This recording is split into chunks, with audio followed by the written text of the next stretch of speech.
Insurance fraud in the UK is reaching epidemic levels, and it's costing us billions of pounds a year. Deliberate crashes, bogus personal injury claims, even fake deaths. The fraudsters are risking more and more to make a quick killing. And every year, it's adding up to £50 to your insurance bill. Insurers are fighting back, armed with covert surveillance systems. The CCTV cameras are the best tool we've got in our fight against fraud. Sophisticated data analysis techniques. This is connected to a bank account and a second mobile phone number. And a newly formed dedicated police unit. Police, get back!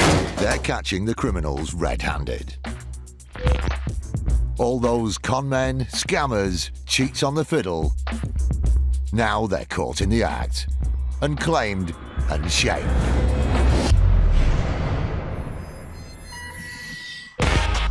Today, the Insurance Fraud Enforcement Department is raiding 2 houses in a hunt for suspects. Police! A suspicious incident on a roundabout illustrates that the roads are far from safe. Now, we believe that was an induced crash and the 2 other cars were acting in collusion with each other. And one claimer appears to have made a surprising recovery, if these pictures are anything to go by. Insurers are increasingly using surveillance to combat insurance fraud, which makes even the most meticulous of deceptions unlikely to succeed, as this next case shows. A serious motorway collision resulted in a victim's vehicle being forced against a central reservation. Due to the extent of his injuries, the victim subsequently submitted a claim for compensation. Jeff Owen is a consultant with national law firm Greenwoods, which has a specialist anti-fraud group that worked on the case. He had sustained injuries to his neck, his shoulder and his arms, as a result of which he had loss of sensation in both of his arms. And this meant, he said, that he couldn't drive because, as well as the physical injury, he also had a psychological aversion to travel. The claimant said that all these factors meant he was unable to return to his job. When you have a claim which involves an inability to work or to travel, it begins to escalate. And this claim reached the heady numbers of £500,000. Obviously that's a claim which the insurers take very seriously indeed. As part of the claims process, he went for medical examinations to assess the extent of his injuries and the length of recovery. Early on, the doctors were suggesting that he should be able to return to work within about 2 years. He also went for psychiatric assessment, and the doctor there thought that from a psychiatric point of view, he was probably fit to return to work after about 6 months. So it was very surprising when he hadn't returned to work quite quickly after the accident. The growing claim and the fact that he hadn't returned to his job led them to investigate further. There were suspicions raised at an early stage that the type of claim which was arising was out of proportion to the injury that had been sustained. This gave the insurer serious misgivings, so they decided to put the claimant under surveillance and brought in a team of specialist investigators. The man who led the project has to remain anonymous so that he could continue to work in the field. The first challenge was to track down the claimant.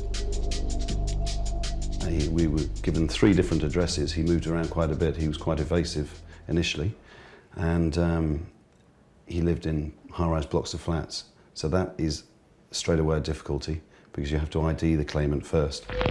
But they were eventually able to pinpoint where he lived and started surveillance on the main door to the block of flats, the only way in or out, or so they thought. We had placed him under a fair few periods of surveillance, but he didn't come out at any time, which we thought was rather strange. The surveillance continued, and eventually they made a breakthrough. It transpired that the claimant was first sighted when he came out of a back ground floor lounge door, which led out onto an enclosed patio, and then he scaled a 4.5-foot wrought iron railing fence. That was his mode of access every time he left the property and went back into the property. I mean, you try and take a fairly impartial view when you get on plot, but when somebody jumps over a railing, comes out of it was a very unusual thing to do. Not only was he displaying athletic abilities that were inconsistent with the level of injury he was claiming for, but his behaviour also implied that he suspected he was being observed. The undercover filming continued, and more revelations were to come. He suggested that he couldn't drive, and we filmed him driving. He said he had difficulty getting in and out of vehicles, but the film that we obtained of him clearly showed that he didn't have difficulties getting in and out of vehicles. As the video footage carries on, he not only continues to drive long distances, but he starts to go shopping, and one day returns home with a huge weight of bottles of water. For a man who wasn't supposed to be able to use his arms, particularly to carry weights of any degree, that was quite surprising. The video evidence was shot over a significant period of time and appeared to directly contradict the level of injury being claimed. As non-medical experts, he didn't appear to be in any particular pain or discomfort. He wasn't grimacing, he didn't have to stop. Eventually, the case went to court, and the claimant argued for a substantial payout, but the insurer's video evidence questioned his version of events. He represented himself, didn't do very well. He eventually received £9,500, which was for the genuine injury that he had sustained, but the rest of his claim was disallowed by the judge. That meant that he received only a tiny proportion of the huge amount that he originally demanded. It's difficult to know why claimants do this sort of thing. It can really only be driven by greed. There's a feeling that there's a cash cow out there that they want to tap into. What they have to realise is that increasingly insurers are becoming aware of this sort of activity and are doing their very best to stop it. An insurer sniffs out a snide claim for a supposedly lost Rolex. If the claim was genuine, we would be able to pay her for the loss that had actually occurred. And a van driver is apparently targeted by a suspected crash gang. I think pretty clearly soon afterwards, I think he knew that there'd been a problem. In the fight against the growing problem of insurance fraud, an elite police squad have come together to form IFED, the Insurance Fraud Enforcement Department. Insurance fraud isn't a victimless crime. £50 of each premium you pay each year goes to the fraudsters. We have been set up to tackle that problem. This dedicated team works tirelessly to bang up the crooks and con men getting rich off other people's money. Please get back! It is our intention to create a climate of fear for the fraudster. There's every chance that an IFED detective may come knocking on their door to arrest them for committing an insurance fraud. Police, don't move, stay where you are! By April 2012, after only 6 months of operating, they had already busted 80 fraudsters, adding up to £12 million of fraud under investigation. These people are criminals. These are nasty people. They don't go out to work on a Monday morning like most people do. Their work is submitting insurance fraud claims.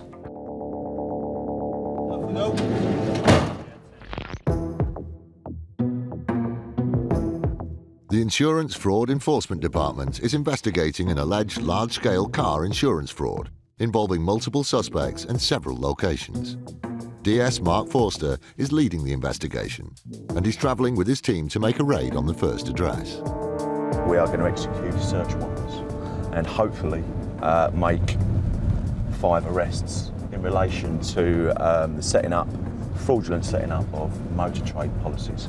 And they're doing it purely so that they can get access to the motor insurance database. To therefore sell on insurance, basically. So what they're doing is they're targeting young drivers in London, charging them £300, £400, £500 each for them to then have their vehicles put on the motor insurance database, which shows them as basically being insured when in fact they're not. The team arrive at the property. They're hoping to find 4 suspects, so the size of the operation means they've called in extensive backup. Right. Please open up! See what he's got. Lovely. Hello there, you on? The door is opened by one of the residents and they're in. Police! Where are they? Police officers! Please! Please! Just stay there for me, please. Do you want to get some clothes on now and get up, please? Just come In a moment, we've got everyone. We'll put everyone downstairs in the lounge, explain what's going on. Meanwhile, in a nearby neighbourhood, TI Alex Cooley is about to lead the raid on the second property. Just moving into position now. with a couple of people on the back door, and I'm going to be going in the front door along with the support group with these guys in uniform. Come down, mate. Come down, please. Police. Come down now, please. Hang on again. Now, get down to the door or it's going in, mate. Open up the door, it's going to be open.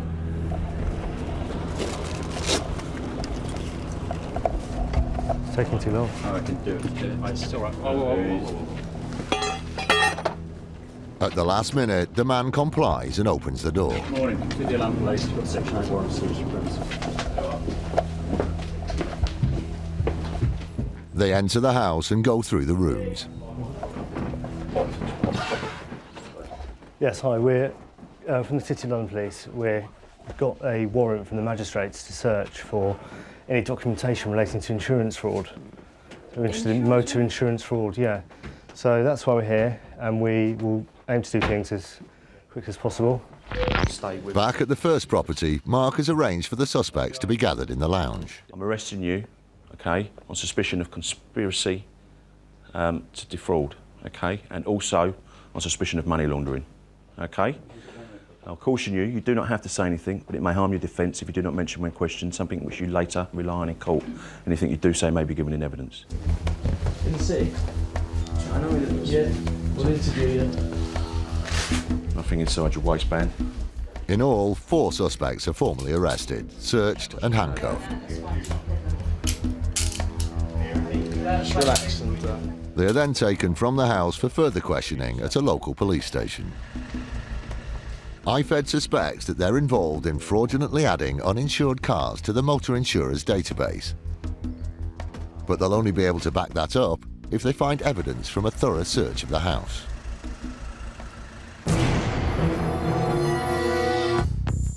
You do get the impression that they don't cover their tracks as well as other fraudsters might do.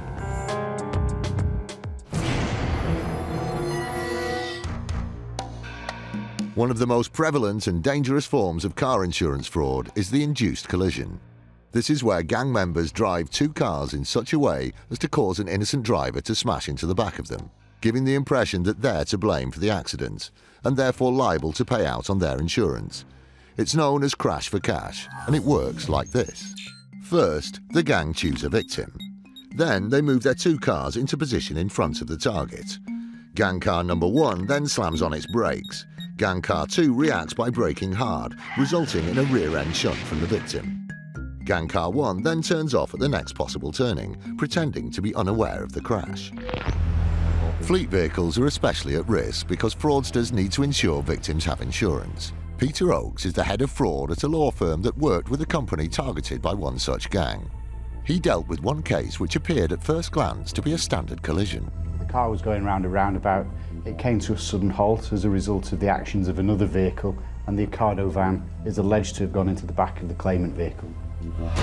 The company was then contacted by the driver of the car, who submitted a substantial compensation claim. 3 claims for personal injury, there was vehicle damage, credit hire, storage charges, all of the usual things that go alongside the personal injury claims that are made. In addition to that, the claimant's solicitor's fees as well. In total, if the claim had gone through and been successful, it would have cost Ocado about £40,000. But what the claimant didn't realise was that the company was using cutting-edge technology. The vans are all fitted with cameras which record continuously throughout the journey on a half-an-hour loop.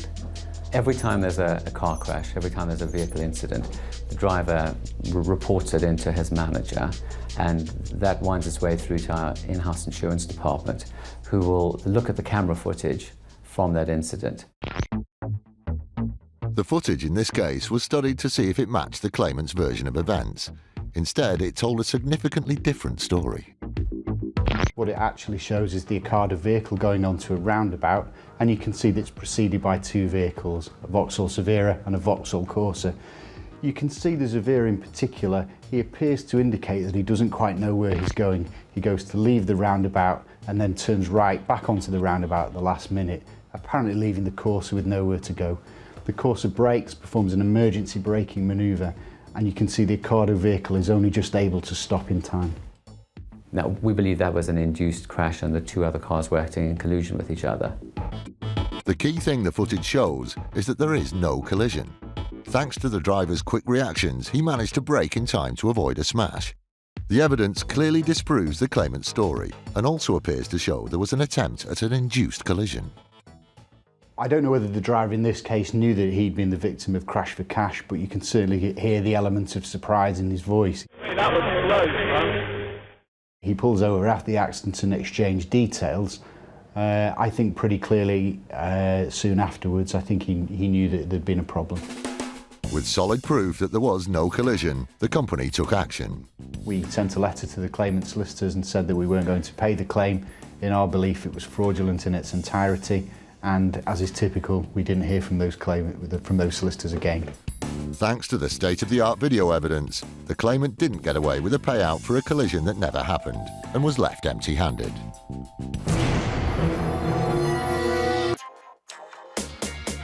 Between 2010 and 2011, 750,000 house burglaries were reported in the UK, and insurers received domestic and personal theft claims totalling £415 million.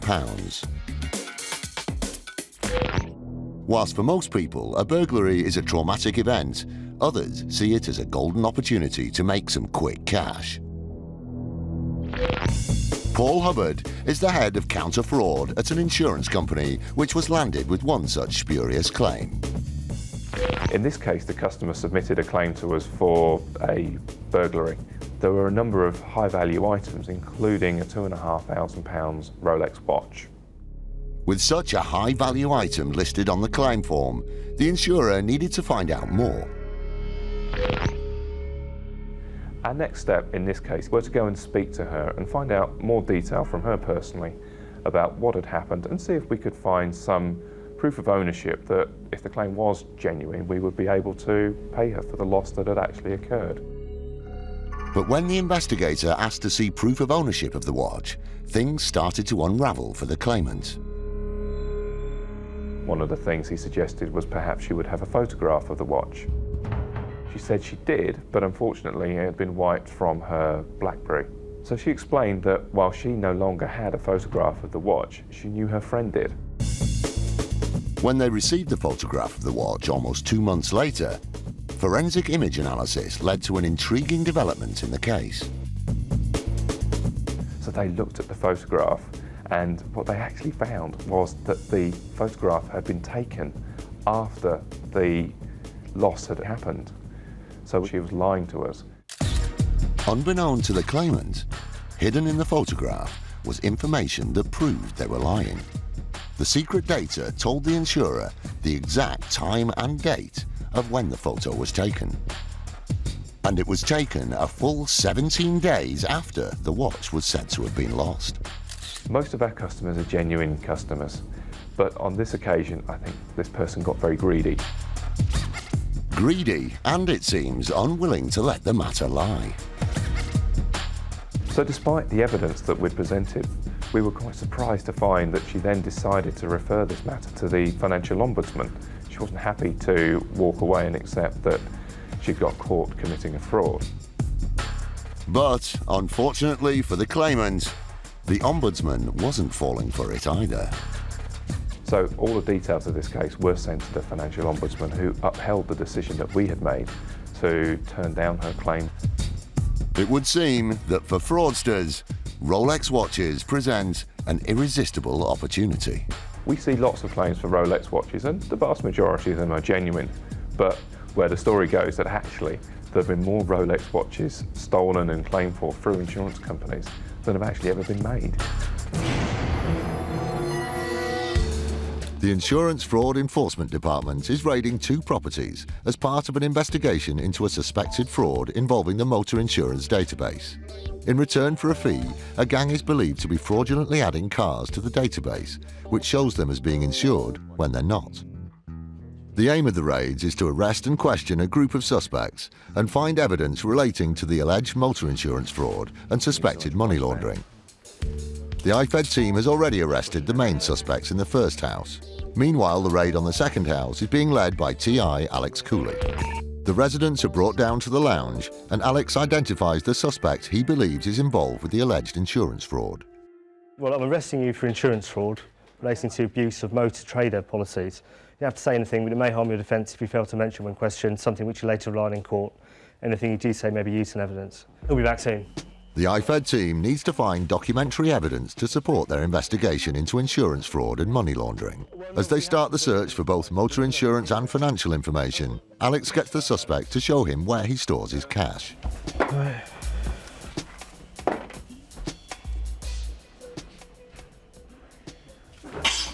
Yeah, just 1,000 cash. Okay, so how much is that there?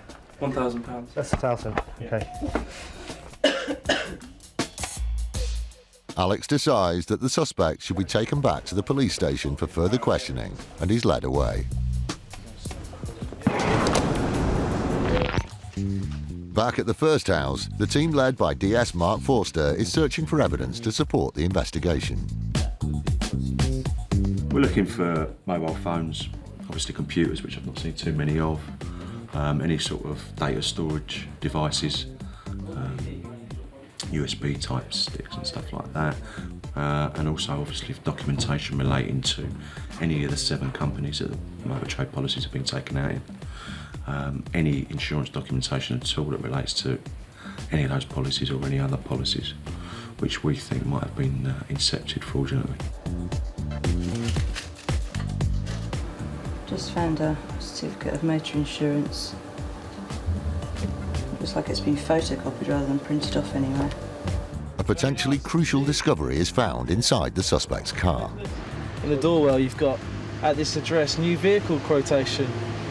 Basic price 91, 118 all in with all the modifications, all the extras. It looks like he's paid 10 grand in, then maybe another £2,000 as a finance agreement. Very nice, on order.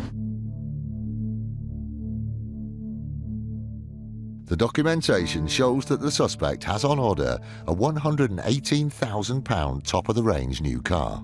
The potential expenditure is relevant to the investigation because IFED has the power to look at suspect spending patterns and financial arrangements. Back inside, Mark is on the hunt for information about the suspect's bank accounts. They've been arrested for money laundering, and we'd like to sort of, start seeing where the money's going, what money they've got in various different accounts, because if there is a large amount of money, our financial investigators can put a restraining order on that money. And it's down to them to prove, basically, that that money's been obtained by legitimate means. As well as the bank details, Mark has also identified an insurance document that could be relevant. Motor Trade Cover Note Alliance is the insurance company, and that was incepted or operational from the 23rd of July this year. People who are into this type of fraud look upon it as a bit of a safe way of making quite a lot of money. And it was pretty much unheard of people being arrested for this sort of level of fraud against insurance companies, until now, obviously. So you do get the impression that they don't cover their tracks as well as other fraudsters might do. Back at the second property, the search for evidence continues. It's vital for the investigation that they find documentation to support the case. Suddenly, Alex makes what could be a significant discovery. Letter to do with some collision, road traffic collision. Here we go. That's interesting, look. We've got a crib sheet. Ah, excellent. We've got a map and a crib sheet here. I've heard of these, I've never actually found one myself, but you will occasionally find a map and an explanation of what to say. So what I have here is a map showing 2 cars colliding with each other, and then an explanation. I was driving out on the main road, the third-party driver pulled out from give way and hit me on the passenger side, middle and rear. Alex and his team have bagged everything up and are about to move out when one final key piece of evidence is identified. This document here is one of a series which I found in a box on the suspect's wardrobe. which does concern a motor trade policy with a company that we were interested in. So, so far so good. We've basically found what we came here for.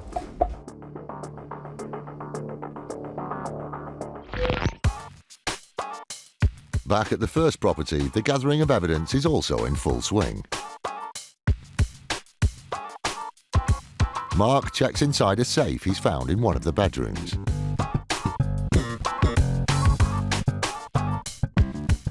Rings, chains. This find could be significant, as buying gold can be a way of laundering money. Really, I'm quite pleased. I think that we've got everything that we could have hoped to have found. We found 2 large amounts of cash in excess of £1,000, a large amount of gold.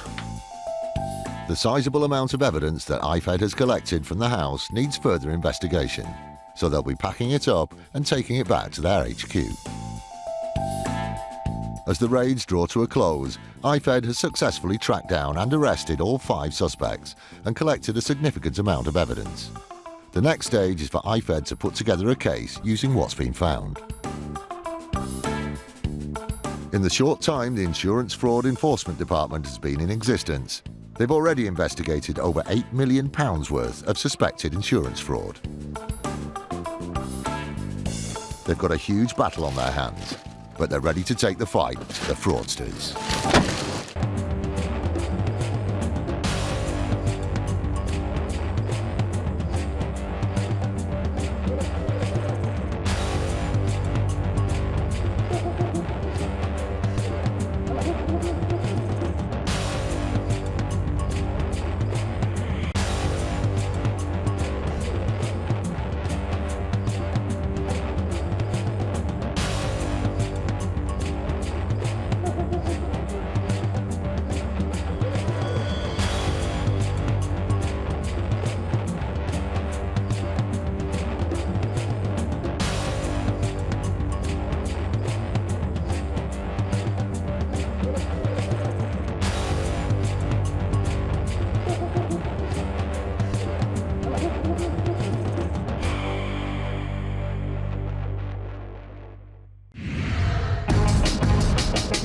Insurance fraud in the UK is reaching epidemic levels, and it's costing us billions of pounds a year.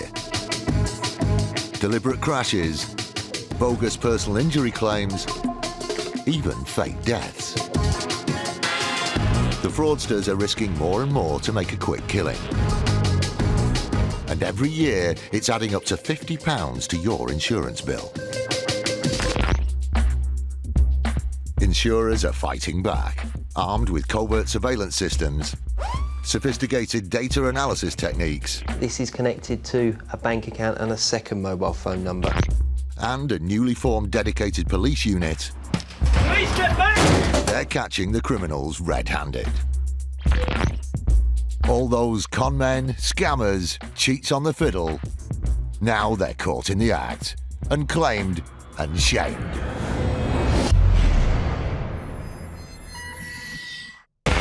That's the police. Can you open the door, please? Today, the Insurance Fraud Enforcement Department tracks down suspects involved with potentially fraudulent checks. Arresting on suspicion of money laundering. A high-performance sports car gets a roasting. The petrol tank caught fire and the vehicle went up in flames.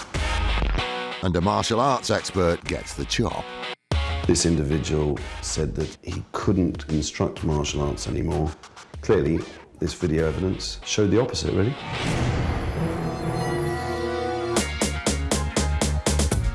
A bustling city centre would seem to be the perfect place to blend in unnoticed. But for would-be insurance fraudsters, even in the busiest cities, there's nowhere to hide.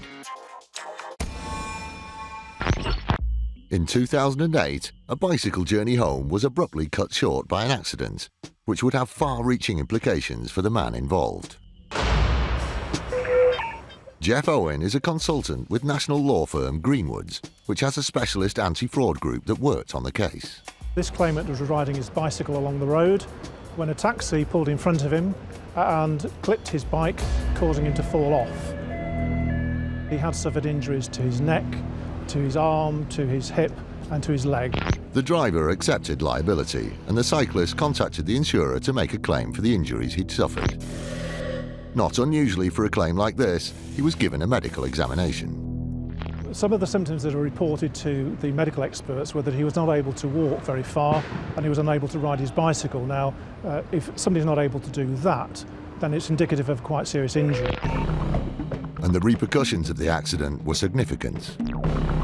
As a consequence of these injuries, the claimant suggested that as he was a martial arts instructor and very much into physical exercise, he wouldn't be able to run his business and that the business would quickly fail. And this alerted the insurers to the possibility that this claim might be more expensive than they had initially thought. This was borne out when they received a claim for compensation that ran well into 6 figures. As time passed, the injuries didn't appear to be healing as predicted by the medical expert. This was a concern for the insurer. The medical evidence in this case suggested that this guy should have been recovering within about 12 months of the accident, but when it was apparent that he wasn't going to do so and that he wasn't going to return to his business, it was decided to place him under surveillance. The insurer approached undercover filming experts MC Investigations, who set up an operation to covertly film the claimant. The undercover investigator who led the project has to remain anonymous so that he could continue to work in the field.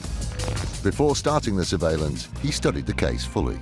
The first thing we do is we read through the medical records so we get a bit of a feel and a profile on the claimant, and then we went out to verify that he did live at the given home address, and once that was established we then carried out a recce, a reconnaissance, so that we familiarise ourselves with the area that the claimant lives, which vehicles we're going to use, what manpower and what equipment we're going to use. Once they'd done the groundwork, the surveillance started in earnest. But for a man who wasn't able to walk very far, it was clear that he was able to do so, and he went on very long shopping expeditions. But that on its own wasn't conclusive evidence, so the covert filming continued. And eventually we got the very useful information that he was riding his bike again. And he was followed for quite a distance over a busy road, pedalling away merrily. What they saw cast even more doubts on the impact of the claimant's alleged injuries. He actually rode to a gymnasium where he then proceeded to carry out martial arts, instructing martial arts. This activity directly contradicted what the claimant had told the insurer. He said that he couldn't instruct martial arts anymore. Clearly, this video evidence showed the opposite, really. And the investigation didn't stop there. They collected evidence from a range of sources. The intelligence team then get to work on other angles, as a result of which they go to the social network sites of people who are connected to him, and one of these suggests very strongly that although he's not got a formal business in any gym, he is again conducting fitness classes. The evidence against the claimant was mounting. He appeared to be exaggerating his injuries for financial gain. The activity he was now performing was inconsistent with the level of disability that he was alleging. This claim eventually built up to £300,000, and I can say very definitely that he received nothing like that, even for the genuine injuries that he had sustained. The compelling video footage meant that the huge claim he made was never paid out, and the money he eventually obtained was a relatively small sum to cover the actual injuries he had suffered in the accident. Sent on his bike by his insurer, this exaggerated claim will be on his record for years to come. I've just reversed the car into a lamppost.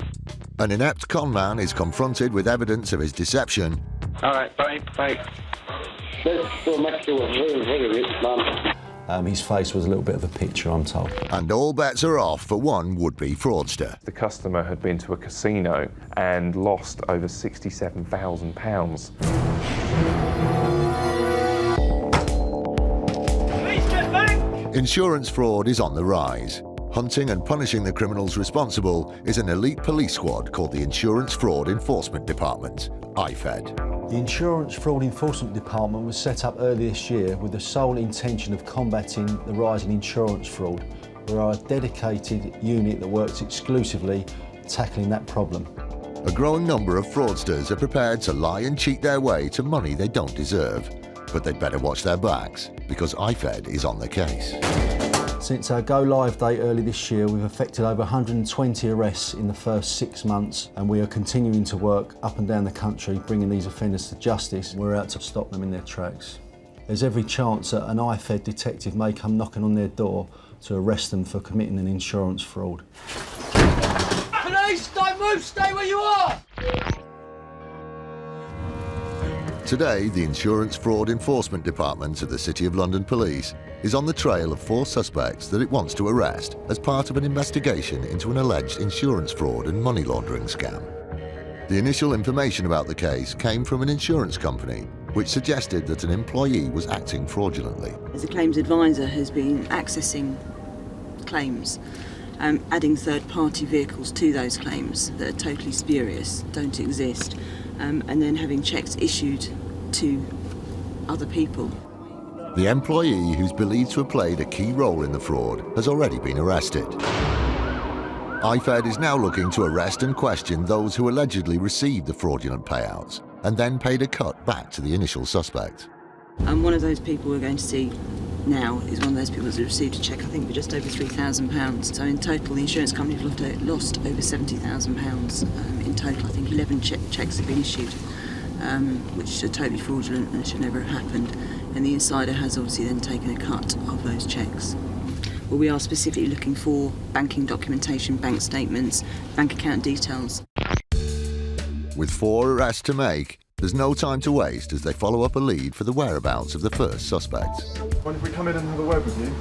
They arrive at the first address and make contact with the mother of the first suspect. Your son, where is he? Will you allow me in to have a look? She tells IFED that her son is not at home, but the team searches the house to make sure. You keep telling us to wait, but we need to speak to your son. Where is he? The mother insists that she doesn't know where her son is. I know you're not well, but I need to speak to him. Where is he? She doesn't give them anything to go on, and it's a frustrating result for the IFED team. She was unable to give me a contact number for him. How you can't know where one of your sons is, I find quite hard to believe. So it's on to the next address to search for suspect number 2. No, it's the police. Can you open the door, please? Once the door is eventually opened, they ask whether they can speak to the suspect. It's just the break they need, and they enter the house to question him further. Right, we're from the Insurance Fraud Unit, and it's believed that you received a cheque to the value of £6,550, which was paid into your bank account. Okay? So in respect to that, I'm arresting you on suspicion of money laundering. You do not have to say anything, but it may harm your defence if you do not mention when questioned something you later rely on in court. Anything you do say may be given in evidence. Do you understand? It just doesn't make sense. What doesn't make sense? We've been giving him money. We don't know where it's gone. With fraud detection becoming ever more sophisticated, this next claimant certainly took a gamble when he tried to collect a payout he didn't deserve. Paul Hubbard is the head of counter-fraud for the insurance company involved. We received a claim, as we often do, from a customer saying that unfortunately he'd been broken into, and as a result of the break-in, he'd lost certain items. At first glance, it seemed like a routine household insurance claim. But then the policyholder got back in touch to add on several high-value items to the claim. 4 days afterwards, he was now claiming for 2 laptops. If you'd normally notice something like that was missing from the word go. So as a result of this, the claim was now £29,000. The sudden large increase in the sum being claimed meant that the insurance company decided to investigate further. They discovered that there was no proof of purchase for many of the items. So as a result of that, we then instructed a specialist investigator to go and find out more about what had actually occurred here. They contacted the police, and we started to find there were discrepancies between the story that he had told us when he notified us of the claim and the story that he'd given the police when he alerted them to the fact that there'd been a burglary to get a crime reference number. The inconsistencies were starting to mount up, and the investigators continued to look into the claim. What they uncovered next shed completely new light on the case. Our investigator found out that in this case the customer had been to a casino prior to the burglary taking place. This person had lost over £67,000. start to give you a bit of a motive for what he might be doing. More evidence surfaced that put a question mark over the claimant's story. We also found that the receipts that he had provided for the 2 laptops were fake, that these laptops had never been purchased. It was all the evidence the insurer needed. So we presented this customer with the evidence that we'd found. So we'd found the fake receipts, we'd found out about his debt to the casino that had occurred before the burglary took place, and we declined his claim on the basis that we felt he was trying to commit fraud. The case didn't proceed to court, but having the claim rejected on the basis of fraud has major repercussions for the policyholder. It will have serious ramifications on their life because they'll find it very difficult now to get insurance, they'll find it very difficult to get financial products, and it's something that they have to tell people when they're taking out insurance. The would-be conman trying to compensate for his casino losses failed to come up with a watertight story. But he looks like a mastermind compared to another insurance cheat that Paul and his team also investigated. I like to be all legal. I just thought I'd ring the insurance company and just let them know what's happened. Mr. Machin called us to explain that he'd had an accident where he put his car into reverse, thinking he was going forward, and then just accidentally reversed straight back into a lamppost at high speed, he said. I've just reversed the car into a lamppost. It's just nearly written it off. Was there any injuries to anyone? He had his girlfriend and his girlfriend's son in the car with him, and he explained to us that they were both injured as a result of him reversing into this lamppost. Well, everybody's got neck pain now. Even I've got it. The policyholder didn't have the sort of insurance cover that would allow him to claim for the damage to his car. He was effectively claiming the injuries to his partner and his partner's son, who he said were both injured. He didn't go into any detail at that point as to how they were injured, how badly, but he did say that the son was going to hospital. The insurer immediately sensed that John Machin's story didn't quite ring true. Some of the things about the accident didn't add up to our experienced claims handlers, such as the fact that he said he reversed at speed into a lamppost. He was also very, very vague about the circumstances of a motoring conviction that he had as well. So all of those things put our experienced claims handler on alert that perhaps things weren't as Mr. Machin was telling us. The claims handler followed the procedure for dealing with a suspicious claim. Started to ask a number of questions of Mr. Machin just to extract more information from him. All we're looking for effectively is for people to tell us the truth.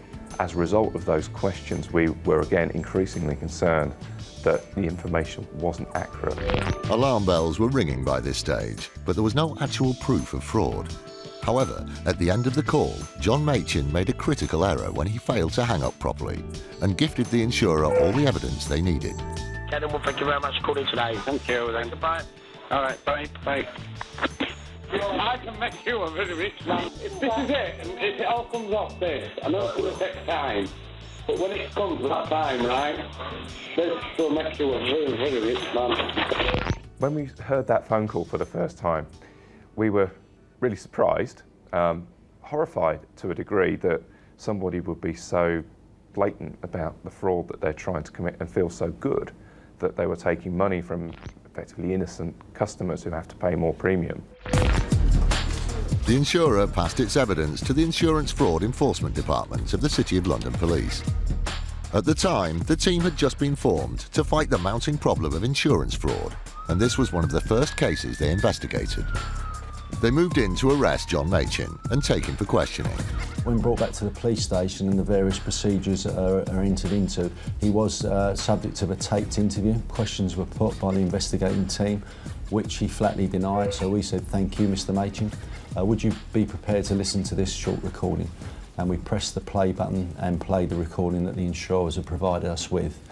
His face was a little bit of a picture, I'm told. This is it, and if it all comes off this, I know it's going to take time, but when it comes to that time, right, this will make you a very, very rich man. I won't have to go to work no more. Oh, yes. The case then proceeded to court, and he was found guilty. In this case, Mr. Machin was convicted in court of insurance fraud. He received 200 hours community service and a 4-month suspended prison sentence. It was the result the insurer wanted and helped to send out a message to any other would-be fraudsters. I think people like Mr. Machin see insurance companies as a giant pot of money that they can just dip into whenever they feel like.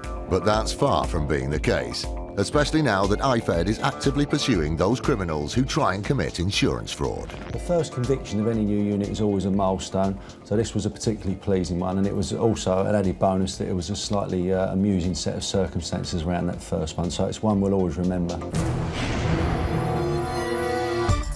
These days, all aspects of technology are used to combat insurance fraud, even social media. In the summer of 2009, an insurance company was contacted by a policyholder who'd had an unusual accident. Sarah Hill is the fraud partner at a firm of solicitors who worked on the case.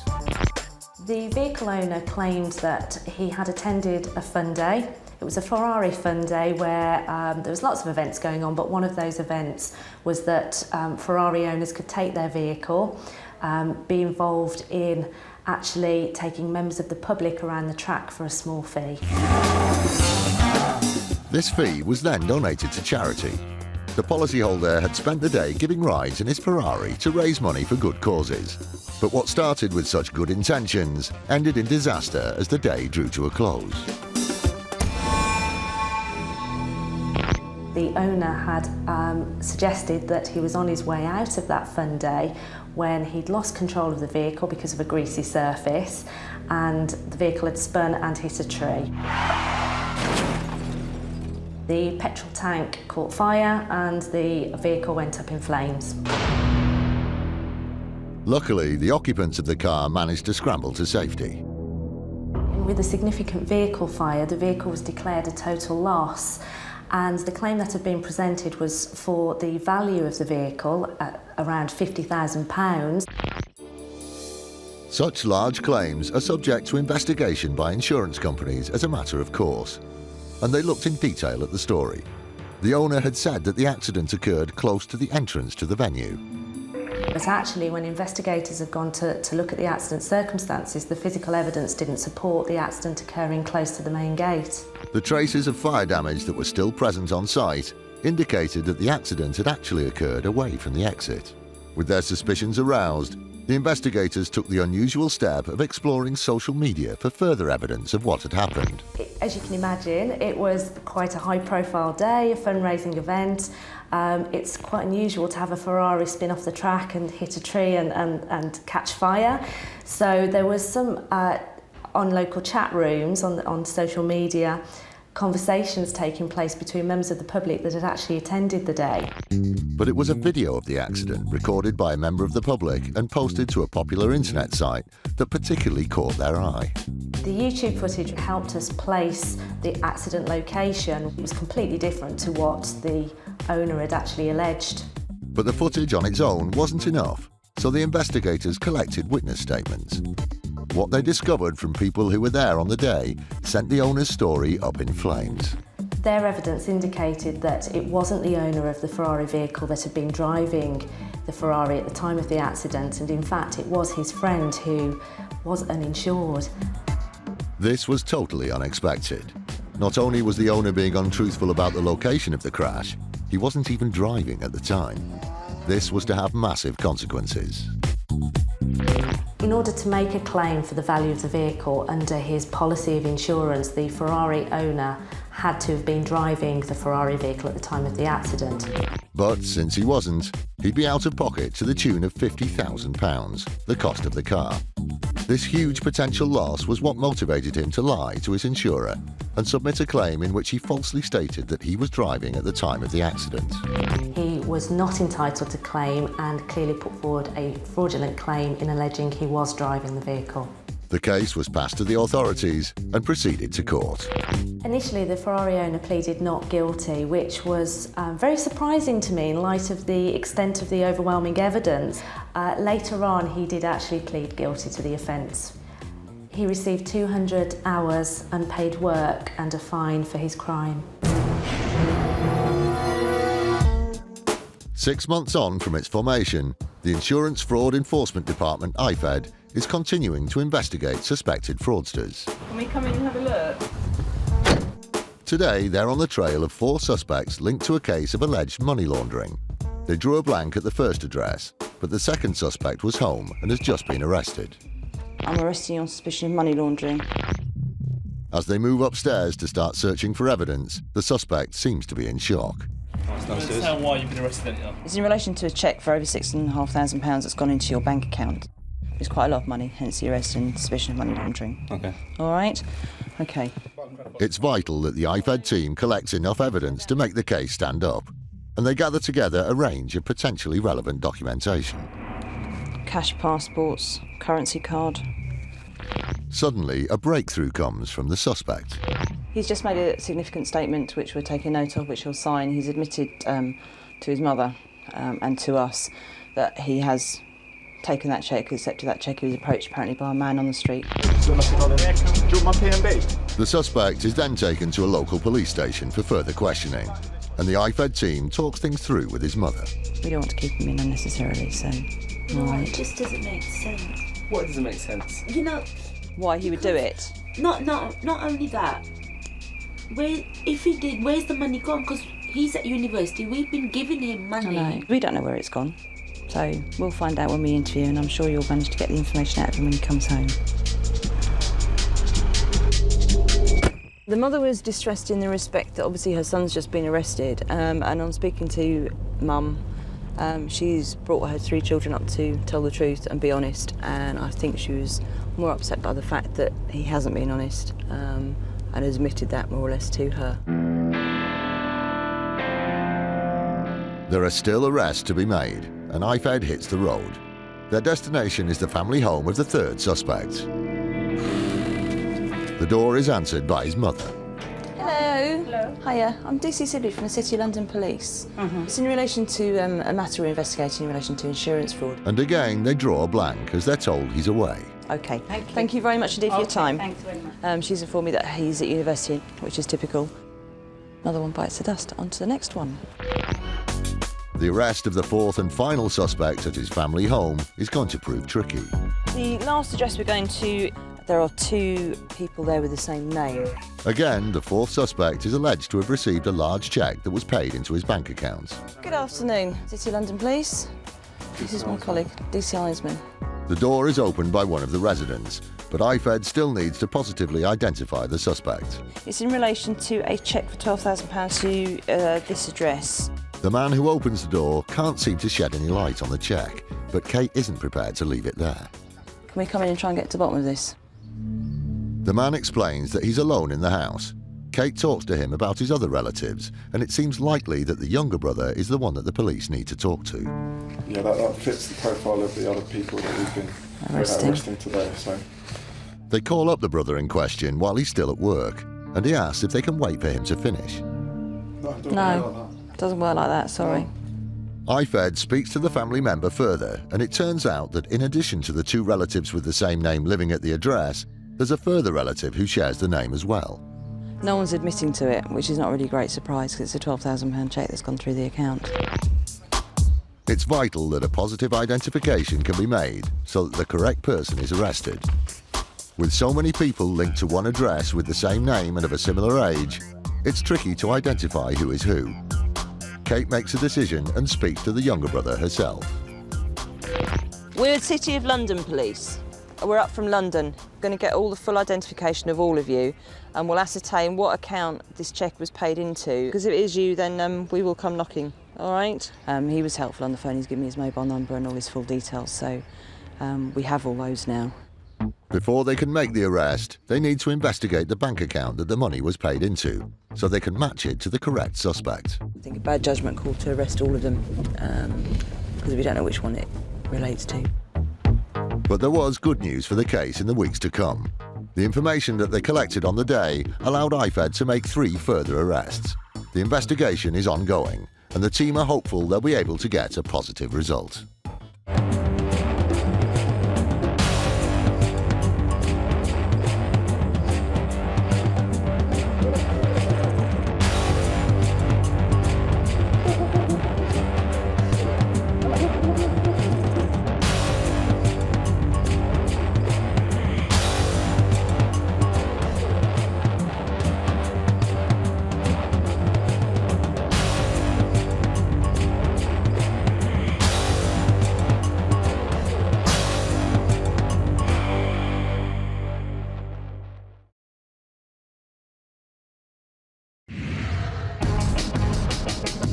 Insurance fraud in the UK is reaching epidemic levels, and it's costing us billions of pounds every year. Deliberate crashes, bogus personal injury claims, even fake deaths. The fraudsters are risking more and more to make a quick killing. And every year, it's adding up to £50 to your insurance bill. Insurers are fighting back, armed with covert surveillance systems. Everything that we do has to remain cutting edge. Sophisticated data analysis techniques. Without having something like this, we would always be one step behind. And a newly formed dedicated police unit. Police, get back! They're catching the criminals red-handed. All those con men, scammers, cheats on the fiddle, now they're caught in the act and claimed and shamed.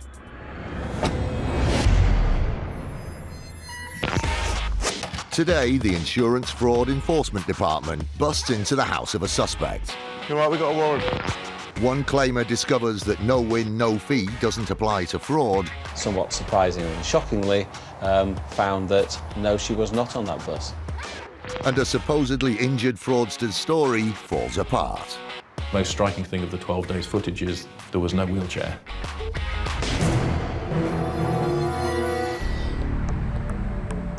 Being a fraudster is a full-time job, as one would-be conman found to his cost when he failed to keep up his deception whilst under surveillance. In 2006, lorry driver Graham Loveday was the victim of a minor road traffic incident. The details were passed to the driver's insurer. On the face of it, this was a straightforward low-speed collision, as CEO David Slater reveals.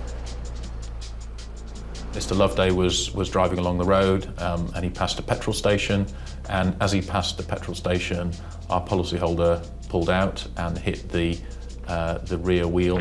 Mr. Loveday initially went for a medical report, and that report initially said that he got a whiplash injury with some bruising, and that the whole injury would resolve itself inside 5 to 8 months. So far, so simple. Graham stood to gain the standard amount of compensation for whiplash, around £2,500. But 12 months after the accident, things seemed to take a dramatic turn for the worse. Then subsequently went for a second medical report about a year later, and in fact at that medical report the doctor was unable to assess him because he said he was unable to get out of his wheelchair. It was an astonishing development. Mr. Loveday's condition had deteriorated to the point where he claimed he often required a wheelchair, and even on good days had difficulty getting around. And he subsequently claimed that he was pretty much wheelchair bound, and obviously had constant pain all the time and was unable to do many of the basic tasks of everyday living and needed extensive care from his wife. It wasn't just physical injuries. He also said he was suffering psychologically. Mr. Loveday also claimed that he had a phobia of car travel. So he literally said that if he got into a car, that would immediately make him vomit. With such extensive injuries, the claim for treatment and care was mounting. Our legal advice was that in this case, the cost to us would have been approximately £1 million. The insurer was becoming suspicious. I think the first thing that rang alarm bells to us with this claim was when we received that second medical report.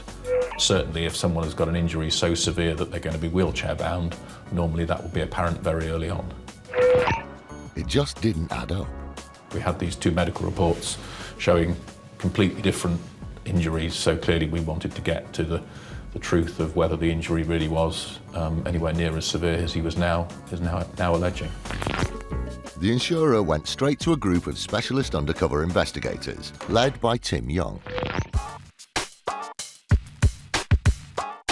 Ultimately, our task is to gain an objective slice of their life. So it's simply a case of turning up and maximising the amount of footage that we can get so that others within the legal process can form a good, objective opinion of someone's capabilities.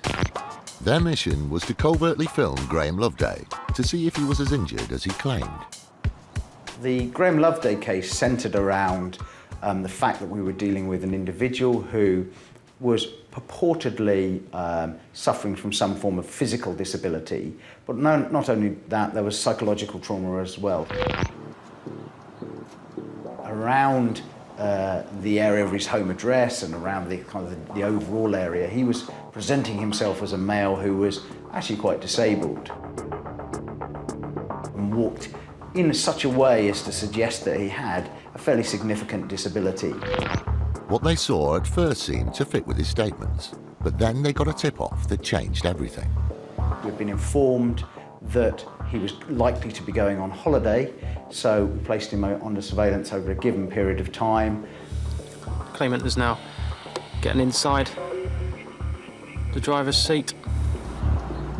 The man, who claimed to be sick when he was inside a car, was observed driving for several hours to his holiday destination. He was found to travel from where he lived in South Wales all the way to the Isle of Wight. Now with a left indication. Left indication. It's a significant journey for someone who is purportedly nervous of driving and incapable, I guess, of sitting for long periods of time as well.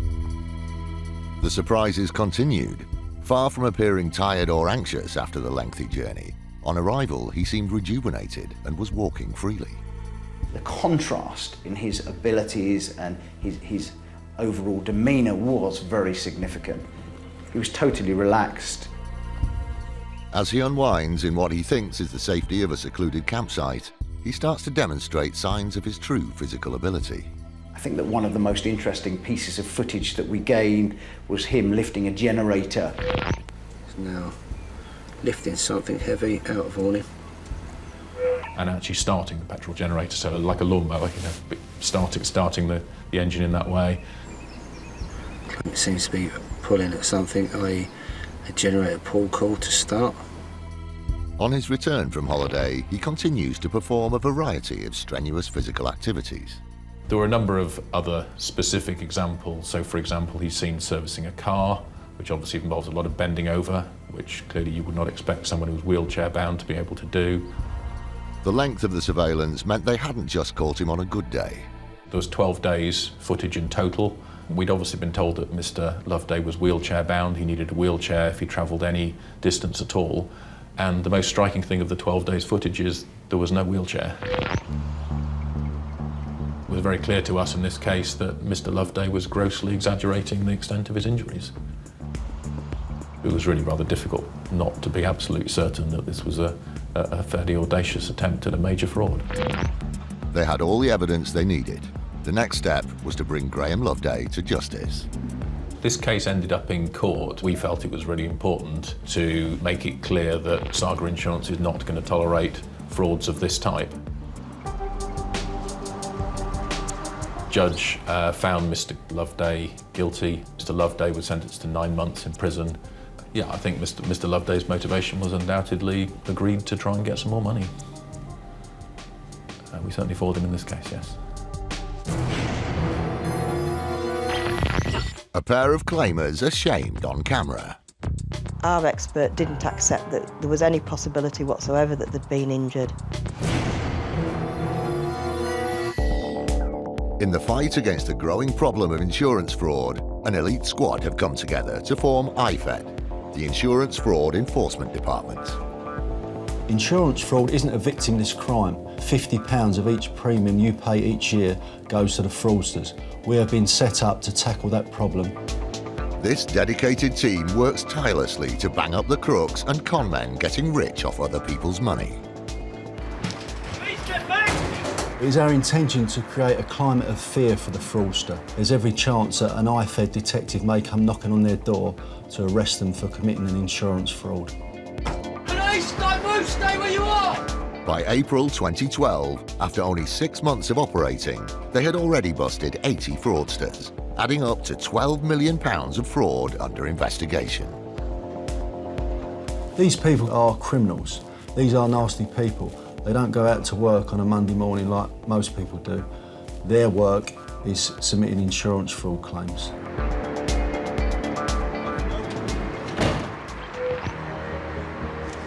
Today, the IFED team, led by DS Mark Forster, has come to raid the home of a suspect wanted for questioning about car insurance fraud.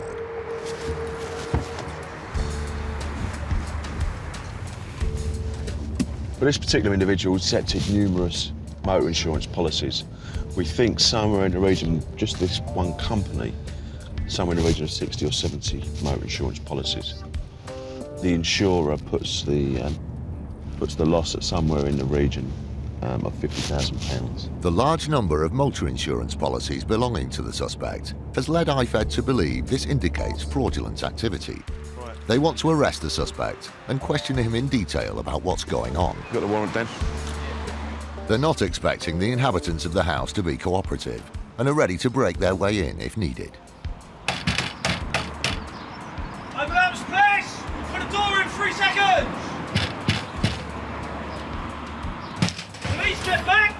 Police! Get back! Stay where you are! You're right, we got a warrant. Do you want to get yourself up, darling? Get back, buddy. You're decent at the moment under there? The first person they find is the mother of the suspect. She's laying in bed, she's just getting up now, and we're obviously speaking to her to try and find out where her son is. We'll crack on with a search now. We've got a warrant to execute a search at this premises, OK, and that's been authorised by the City London Magistrates Court. It's in relation to fraud-related offences concerning your son. Well, he lives at... I kicked him out, actually. Do you know the address where he's staying at the moment? No, I don't. Do you have a contact number for him? That'll be a good start for 10. While Mark questions the suspect's mother in the lounge, the team starts searching the rest of the house. The hunt is on for documentary evidence linking the suspect to the fraud, so the case stands up in court. Unconvinced that the suspect has actually moved out, they focus on an upstairs room that might be his bedroom. But the first thing they find could be proof of an altogether different sort of crime: illegal drugs. So there's cannabis in which bedroom? There's 2 bags there. These are all empty bags with bits and remnants in. There's an amount of cannabis upstairs in that bedroom, and there's a small amount down here as well. So obviously we're going to be seizing that and speaking to the mother more about who's around ownership, possession of that. The search continues. The next thing they discover is a hidden safe concealed behind a fireplace. Did you last access this safe? Whose safe is it? The key's been left in the door, so it's a simple job to open it up. Could this be where the evidence they need is stashed? I'm arresting you on suspicion of possessing a controlled drug, cannabis. Some chancers take advantage of genuine collisions to cheat their way to money they don't deserve. But insurers and transport companies are fighting back, using every high-tech tool at their disposal. CCTV is one of them. From time to time, buses are involved in minor incidents. Huyton bus station was the scene of one such incident. Valda Grant handled the case. It was a number 15 bus travelling into Huyton bus station in the northwest. The bus was going slowly into the bus station, and there were some railings on his left-hand side, and he caught the railings with the bus as he was pulling into the bus station. Not long after, the bus company heard from 2 of the passengers who'd been on board at the time. These were 2 17-year-old passengers on the bus, and they both claimed they'd got whiplash injury. 2 with whiplash injury. One said she'd a shoulder injury because she banged her shoulder against the window. This was an unexpected outcome, which didn't tally with the slow speed of the impact. The bus company wasted no time in checking the onboard CCTV to see if the footage supported the claims. The women can clearly be seen on the bus, but at no point do they seem to sustain any injury from a collision. In fact, the incident is so low impact, the passengers aren't even seen moving. When the women leave the bus, they even appear to be smiling. When we got our own medical expert, we sent him the CCTV, plus the claimant's witness statements where they explain what happened in the accident and how they were injured. Our expert didn't accept that there was any possibility whatsoever that they'd been injured. The civil claim proceeded to court, and the bus company used the footage to make their case. Luckily, justice prevailed. The court dismissed the claim, and the claimants didn't receive any damages. Without CCTV cameras, it could have been a very different result, and the two women might have got away with their false claim. It is a sad state of affairs that you need the CCTV, but it would be sadder if we didn't have them, because we would not be able to fight these claims. When it comes to trying their luck with bus companies, some claimers are even more shameless than the previous pair. At least they were on the bus in question. The next story concerns a would-be fraudster who attempted to claim for injuries that she couldn't possibly have suffered. Jonathan Crooks, the manager of Transcare Law, works for the bus company involved and investigated the case. Anissa Nasser was in Queen Street bus station in Liverpool.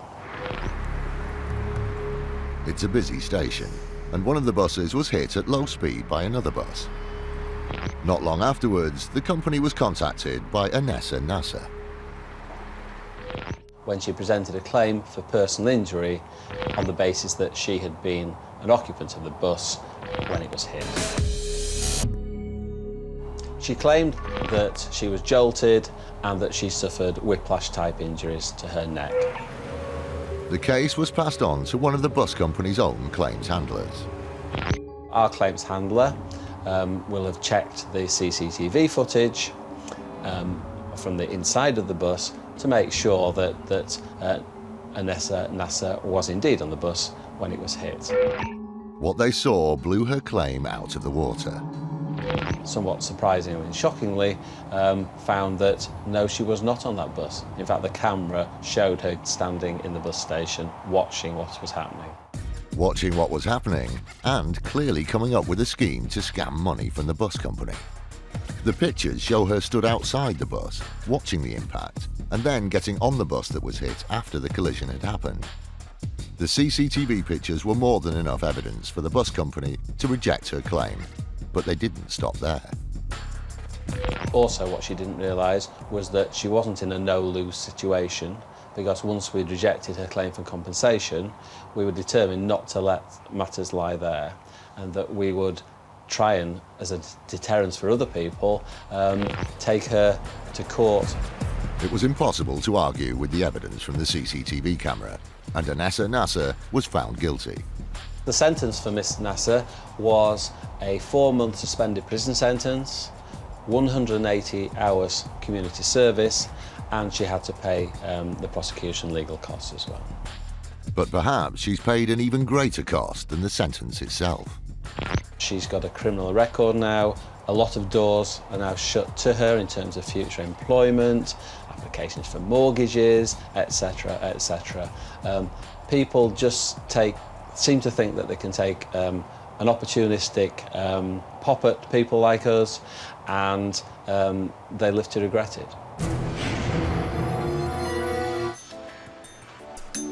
Technology is a key weapon in the fight against insurance fraud.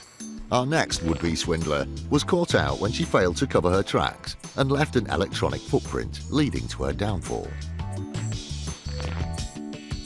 In 2011, Jodie Jackman was one of the drivers in a serious car accident. It involved 2 motors and a total of 7 people, including the other driver, Katie Ashcroft. Jodie reported the accident to her insurer and accepted liability. Claire Laver is a lawyer who worked on the case for the insurer. 7 claims for personal injury and other vehicle-related losses were made. The third-party driver received a sum of money for the damage to her vehicle, as did the policyholder, and in total that was around about £11,000. This payout covered the damage to both cars and the personal injury claims for all 7 people involved. That appeared to be that, until, due to an unrelated matter, Jodie was suspended from her admin job. A routine trawl through her work email account by her employers revealed a surprising email exchange. Where they had suggested getting involved in fabricating an accident and making a fraudulent claim. Swiftcover's Chief Claims Officer, Robin Reams, was passed the full details of the incriminating exchange. One email from Katie to Jodie reads, "All we got to do is carry out instructions when given. You've got 3 in your car. Looks better if we both get handled by different people." Jodie replies, "I'm scared, me." Katie reassures her. "I'm scared too. Both the guys have done it before, so it's sweet." It was very clear from the emails that this was a deliberate attempt to defraud an insurer by creating an accident that didn't take place and for 7 people to make personal injury claims that they didn't suffer. Further digging revealed the motive behind the fraudulent claim was financial. The 2 girls were undergoing some financial strain at the time. One of them had a loan with a loan shark, another one had some £5,000 worth of debt. They were desperately in need of the £11,000 payout from the insurer. It turned out they had maximised their money by persuading 5 other people to pretend they were passengers and put in fake injury claims. All 7 were taken to court. The result of the court case was that 7 pleaded guilty to conspiracy to defraud, and of those, 3 received a 12-week custodial sentence, suspended for 1 year, and the other 4 received a 6-month community order. This seemed to be an opportunity for them to make some quick cash. The result is it didn't work out that way. They got caught. They lost their jobs, they have a criminal record, and it sends a very clear message to fraudsters out there that we will find them and we will do all we can to protect innocent, law-abiding policyholders. But the story didn't end there. The insurance company decided to pursue the women for the money they'd cheated out of them. They will have to pay back the £11,000 that was paid to them by Swift Cover in the end anyway. So it was a completely pointless exercise which has left them much worse off than they'd intended.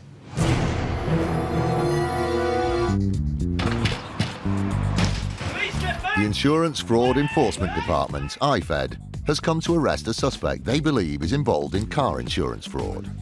He's nowhere to be seen, but they've chanced upon a hidden safe, which they're hoping will contain some of the evidence they need to make the case stand up. Do you last access this safe?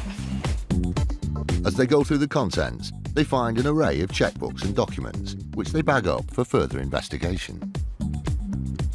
It's a security measure to make sure that, should they be subject to the burglary, that nobody gets all their banking details, all their checkbooks, credit cards, passports, etc.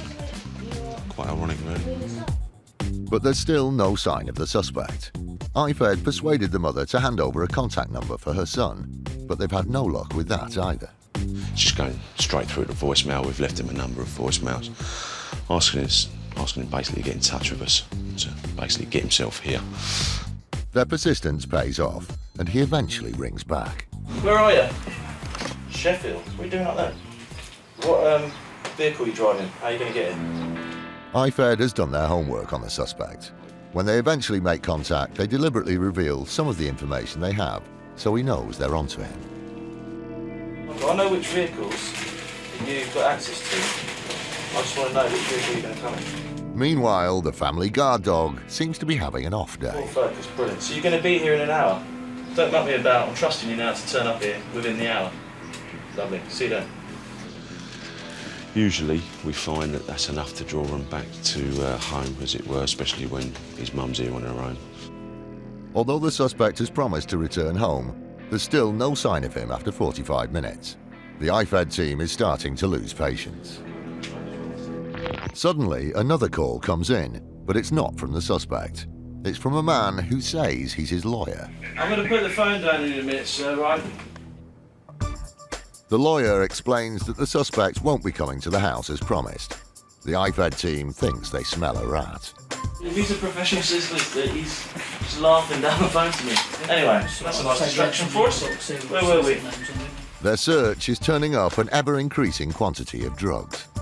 While we're sitting here, there's a waft of, quite a strong waft of cannabis coming from just behind where my colleague sat there, and so that's like the third and fourth sort of small quantity of cannabis we found in the house now. In sort of 3 or 4 different rooms. With drugs uncovered in several locations around the property, it's important that IFED investigates the illegal substances thoroughly. The mother is the only person in the house, and Mark takes the decision to arrest her in connection with the drugs. She's only one on the premises and there's drugs all over it, so she can come in. I'm arresting you on suspicion of possessing a controlled drug, cannabis, and on suspicion What, tiny of amount? conspiring to defraud. The cannabis my that's been God. found in this house. So. What? Right, a joint. What? There's been cannabis found in this Yeah, house. a joint, Up yeah. here. Yeah, it's an offence. Just then, the suspect calls again. Hello, is that you? I've had a few phone calls from Mohammed. He tells me that you want to turn up at the police station, not come here. And the time, you've got 15 minutes to get here, so you've run out of time. You're arresting me. Why am I arresting her? For cannabis possession and conspiracy to defraud. Your timing couldn't have been more impeccable. She's just been arrested and she's going to the police station. Are you coming to the home or to the police station? There's scales, there's grinders used for grinding down cannabis resin and bits and pieces like that. Scales for weighing the drugs out. Suddenly, there's a commotion at the door as someone tries to enter. Oh, mate, hang on. Who's that? Come on, fella. It's her son, but unfortunately not the son IFED is after. Yeah, well, just leave it, man. Like, what can I do? I've just woke up, man. Get that out of my face. Although they didn't get their hands on the suspect, IFED has found significant amounts of potential evidence to help with their case. It's been a successful raid. Mark is confident they'll eventually get their man. He is a very well-known person and he will come sooner or later to our attention or to the police's attention. He'll get arrested sooner rather than later if he fails to give himself up today. So we will catch up with him eventually. Would have been nice to have got him today, but like I say, we've secured all the evidence from the house, so we're not going to lose anything in relation to our investigation. The police eventually arrested the suspect and questioned him about the alleged fraud. He and his mother are currently on bail and the investigation is ongoing. In the short amount of time that IFED has been in existence, the team has had a huge impact, investigating over 300 suspected insurance scams and taking the fight to the fraudsters.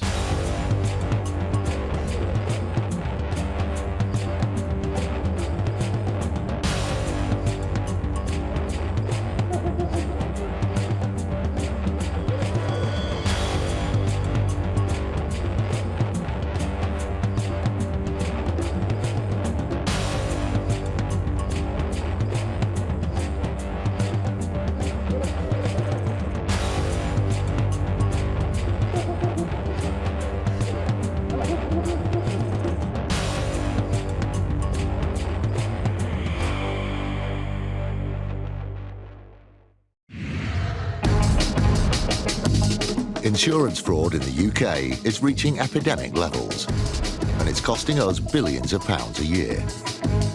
Deliberate crashes, bogus personal injury claims, even fake deaths. The fraudsters are risking more and more to make a quick killing. And every year, it's adding up to £50 to your insurance bill. Insurers are fighting back, armed with covert surveillance systems. How they think they can get away with it, I don't know, when the evidence from the camera is so clear. Sophisticated data analysis techniques. This is connected to a bank account and a second mobile phone number. And a newly formed dedicated police unit. Police, get back! They're catching the criminals red-handed. All those con men, scammers, cheats on the fiddle. Now they're caught in the act and claimed and shamed.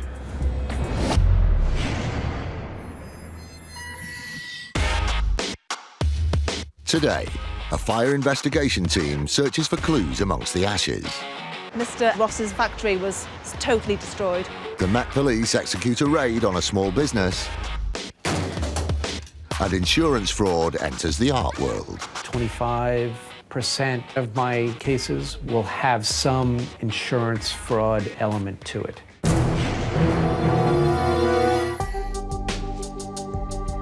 It's just after 9 p.m. on the 19th of August 2009. A massive fire has engulfed a carpet warehouse at the Knowsley Industrial Park, Liverpool. Fire service. Oh, hi, listen, I'm just working late, my warehouse is on fire, and all outside's on fire. Well, on the night the call came in, it was about 9:05 in the evening. A fire was reported by a 999 call. It's literally...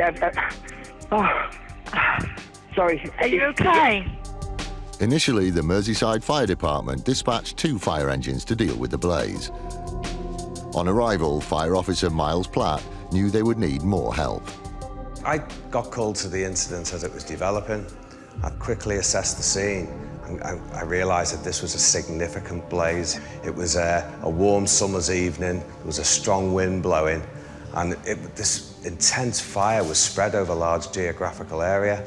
And very quickly I realised that we'd need to get a lot of assets down there on the ground to actually deal with this incident and ultimately extinguish it. The Merseyside Fire Department arrives to find warehouse owner Elliot Ross watching his business go up in flames. There was a wide impact, so this significant blaze, there was real fear of that spread into the adjacent properties, and the amount of water and resources that we got over a fairly long period of time actually to contain that blaze. The fire was so intense, 6 other businesses on the estate had their buildings damaged by the blaze. It took 12 fire engines to tame the flames. You've actually got pallets and machinery that's on fire. You've got vehicles in another geographical location which are on fire. We had to shut down roads to access water supplies, to make the public safe. The destruction to the carpet warehouse was so extensive, business owner Elliot Ross would need to file an insurance claim of £200,000 to cover the damage. The Merseyside Fire Department knew that the fire had started in 3 places. This is very unlikely to occur without human intervention. Someone had deliberately tried to destroy Mr. Elliott's warehouse. It's a massive operation, and this was a large protracted incident as a result of somebody's setting fire deliberately. It had become an arson investigation. The case was handed to a brand new team named Flare. Set up in June 2009, Flare is a joint police and fire brigade unit tasked with investigating cases of commercial arson. The team investigating this arson was headed up by Fire Marshal Mark Schuler and DC Karen Nixon. Mark and I attended the fire the following morning. There was still a lot of fire appliances there tending the fire. There was a huge damage. A number of businesses were affected. One was partly destroyed. Mr. Ross's factory was totally destroyed. So it was a scene of devastation, really. The Flare unit discovered the fire had been started by 3 disposable barbecues. These barbecues became the starting point for their investigation. There were 2 of those placed in the pallet yard, which was the adjoining business, and then there was 1 left on the windowsill of Mr. Ross's warehouse. 2 of the barbecues had been destroyed by the fire, but the one left on the windowsill was only half burnt. This barbecue became crucial to the investigation. Now that barbecue had been stacked with a number of items which were extremely significant and of great value to our investigation, and they included a whole toilet roll, a couple of newspapers, and a piece of cardboard which subsequently was found to be the wrapping of a pair of gloves. We were able to take those very small fragments and be able to backtrack them and source where they'd come from. The half-burnt toilet roll from the barbecue was sent to a forensic team. Its composition was compared against 44 other types of toilet roll. The results were very interesting. The burnt toilet paper exactly matched rolls stored at the warehouse. The toilet roll that was recovered in the barbecue at the seat of fire was identical to the toilet rolls that Mr. Elliot Ross had in his premises, and nobody else had those, so it was a very strong link. This revealed that the fire was started by someone who had access to the warehouse. Warehouse owner Elliot Ross was now on the shortlist of suspects. To narrow the list, Flare turned its attention to another item in the half-burnt barbecue. Amongst the disposable barbecue at that location, there was a small fragment of cardboard. We found out that that was actually part of a packaging for a protective glove. The card had come from a box of latex gloves. Crucially, the piece of card had a web address on it, that of the manufacturer. The Flare unit contacted the glove makers. They were able to tell us that the glove packaging was theirs and that they made them for a well-known large supermarket chain. Significantly for us, that particular packaging had only been available from May of that year, so there was only 43 sales of those gloves in the Merseyside area. But it actually gave us 1 purchase of gloves. That was the night before the arson attack, and it was actually at a large supermarket which was near to where Mr. Ross lived.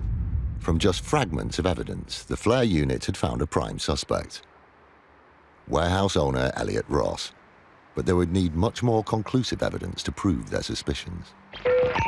Technology was to provide the next breakthrough. The flare unit was granted access to information about Mr. Ross's mobile phone. Specifically, they had a map where the phone was each time it had been used. We were able to put Mr. Ross within 900 metres of that supermarket on that evening. And then subsequently to that, we got further information which enabled us to actually put him outside and then inside that supermarket at the time of the purchase. The flare unit knew it was close and needed one last piece of evidence. So they went back to the supermarket to ask for a detailed list of purchases from the night before the fire. From that, the flare unit discovered that Mr. Ross had made purchases in the store. Very incriminating purchases. A bottle of flammable liquid, some extra long matches, and most importantly, the box of latex gloves whose packaging was found stuffed in the half-burnt barbecue. The flare unit had got its man. At Liverpool Crown Court, Elliot Ross pleaded not guilty. But after a 4-week trial, the jury reached their verdict. He was sentenced to 5.5 years in prison. Maybe it wasn't his intention to cause so much damage, but he didn't know the risk that he was going to place all those firefighters that had to tackle those 2 seats of fire simultaneously. He didn't think about that, did he? Yes, I do think Elliot Ross understood the seriousness of his actions. I believe that he planned the fire carefully and that he set it with a view to causing considerable damage in his property so that he could make a fraudulent claim and defraud the insurance company. And I do believe he knew what he was doing when he did it. The Met Police move in on a suspected fraud gang. And a bus company faces a whiplash claim. It looks as though the UK public have got the weakest necks in Europe. If you were involved in a road traffic accident, you might be approached by an accident management company. An honest accident management company will help to process your insurance forms, provide a hire car whilst yours is being fixed, and help with any claims for personal injury you may have suffered. However, the last 10 years have seen a dramatic rise in fraudulent accident management companies. Not just helping, but encouraging people to make fraudulent claims. The rise of these rogue businesses isn't being left unchecked. This is the home of the Met Traffic Unit. Set up in 2009, this specialist department is committed to reducing the number of traffic-related deaths, injuries and crimes on London's roads. My team will use every method available in order to catch them. Overt tactics, covert tactics, the helicopter, any tactic that we can think of, we will use to catch these people. One of their missions is to eradicate fraudulent accident management companies.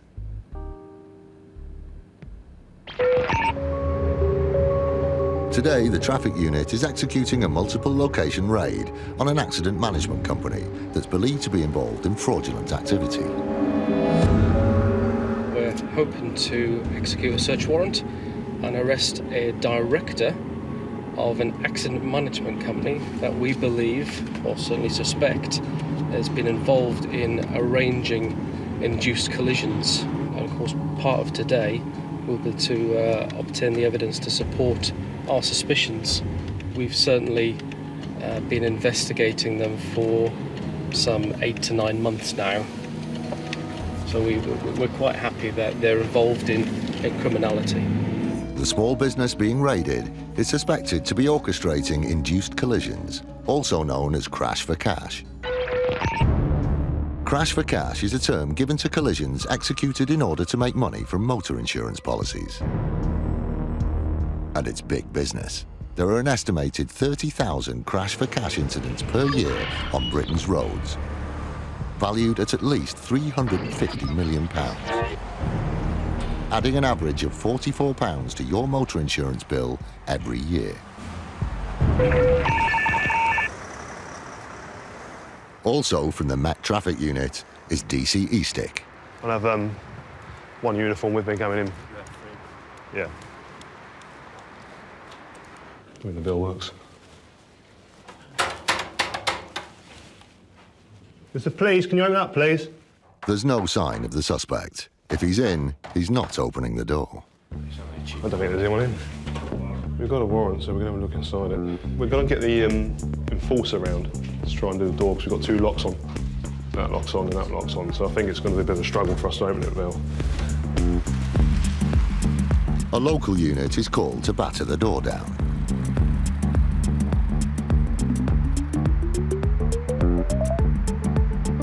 You want to hand it to this chap here to do the biz first?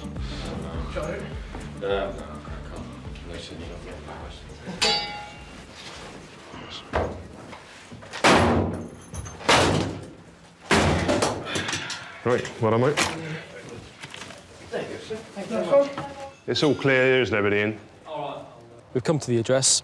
The man we were looking for is not present, but we've forced entry because we've got a search warrant, and we're just in the process of searching the premises for any evidence relating to what we're investigating. The traffic unit starts the search for evidence of fraud. We're really looking for documentary evidence. We're looking for anything in relation to claims. Surveillance documents and mobile phones. Very soon, the team accumulates what they came for. We found quite a lot of documents, a lot of banking documents, and a lot of documents in relation to accidents, even accidents that the actual person's had, who actually owns a flat or lives in the flat. And we found a lot of SIM cards in there as well. So I'm interested to know what that's regarding. Perhaps he's selling them on, or perhaps that's part of a larger conspiracy. D.I. Hindmarsh leaves the raid location. He heads off to oversee the search of the HQ of the accident claims company.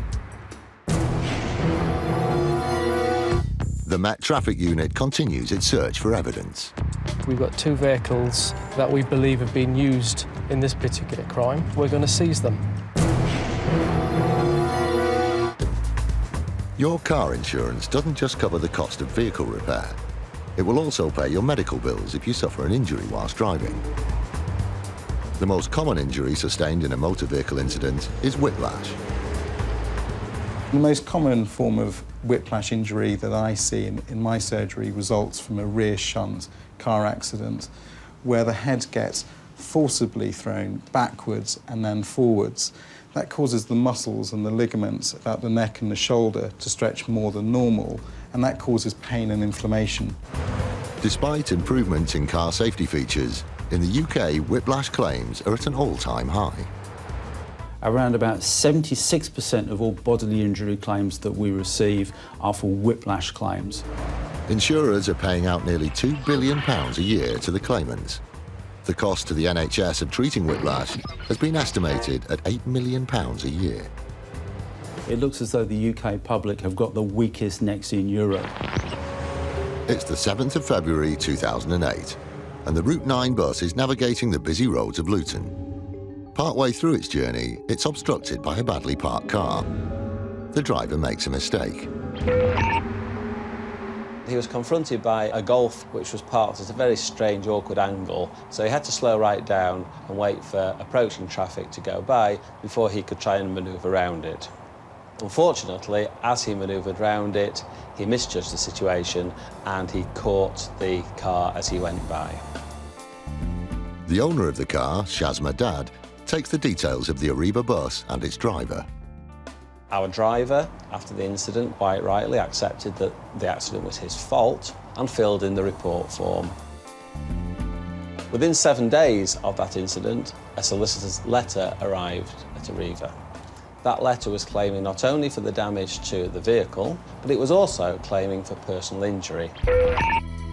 Miss Dad reported that the incident had left her with whiplash and difficulty in sleeping. She was now seeking financial compensation from the bus company. As a matter of course, the claims handler compared Miss Dad's account of events against the bus driver's report. The bus driver's report stated that no one was in the car at the time of the incident. possibly something that could be resolved by one of the 9 cameras on the Arriva bus. And the rear-view camera revealed that Miss Dad was not in her car at the moment it was struck, confirming the bus driver's report. So where was she? The rear-view camera showed our driver getting out of his bus, walking back to the car, looking round, going into the nearby shop, walking back out with Miss Dad. So Miss Dad was not in her car at the time of the accident.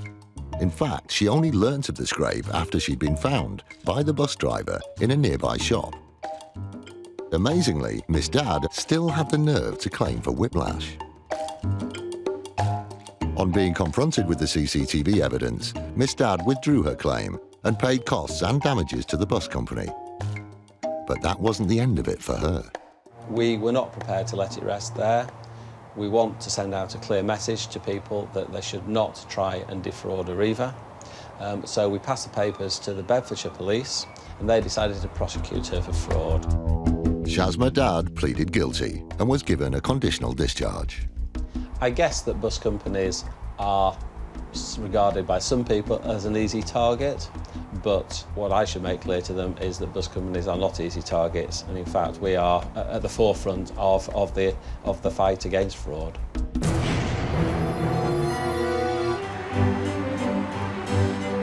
Insurance fraud isn't all about car crashes and phony neck injuries. Sometimes it targets the finer things in life. This is the headquarters of the Art Loss Register, a specialist team based in central London. When a piece of artwork is lost or stolen anywhere in the world, the Art Loss Register team make it their mission to track it down and get it back. They are led by New York lawyer Chris Marinello. We are everywhere in every art market throughout the world, but we're really a small team of about 15 to 20 people. Chris and his crack team of investigators will do whatever it takes to retrieve stolen art. I coordinate with law enforcement, other lawyers, theft victims, sometimes setting up sting operations in conjunction with law enforcement. Basically, I'm the person who recovers the artwork. Sometimes the Art Loss Register helps in the fight against fraud.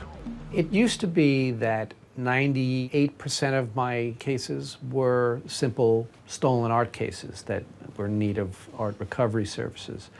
But now, maybe 25% will have some insurance fraud element to it. One piece of art that came to its attention was this 16th century drawing, Portrait of a Man Wearing a Ruff by Ottavio Leoni. Leoni is not as well known as Picasso or Michelangelo, but his work is very detailed and very popular. He comes from a school of Italian Renaissance artists that were doing a lot of drawings in preparation for more major works. In 1993, the portrait was stolen from an art dealer's home. After an initial investigation, the Leoni was nowhere to be found. The art dealer received a £10,000 payout from her insurance company, and the details of the stolen art went on the books of the Art Loss Register. Art is easy to steal, it's transportable, you can hide it easily. 19 years after its disappearance, the portrait reappeared. It was now on the books of London auction house Sotheby's.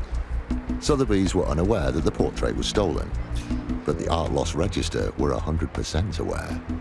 Back in January of 2012, we spotted this piece when we were doing routine checking for Sotheby's. And this item matched perfectly with one that had been reported stolen to us in 1993. We contacted the auction house, told them of the match. They pulled the item from the sale, allowing us to sort the matter out.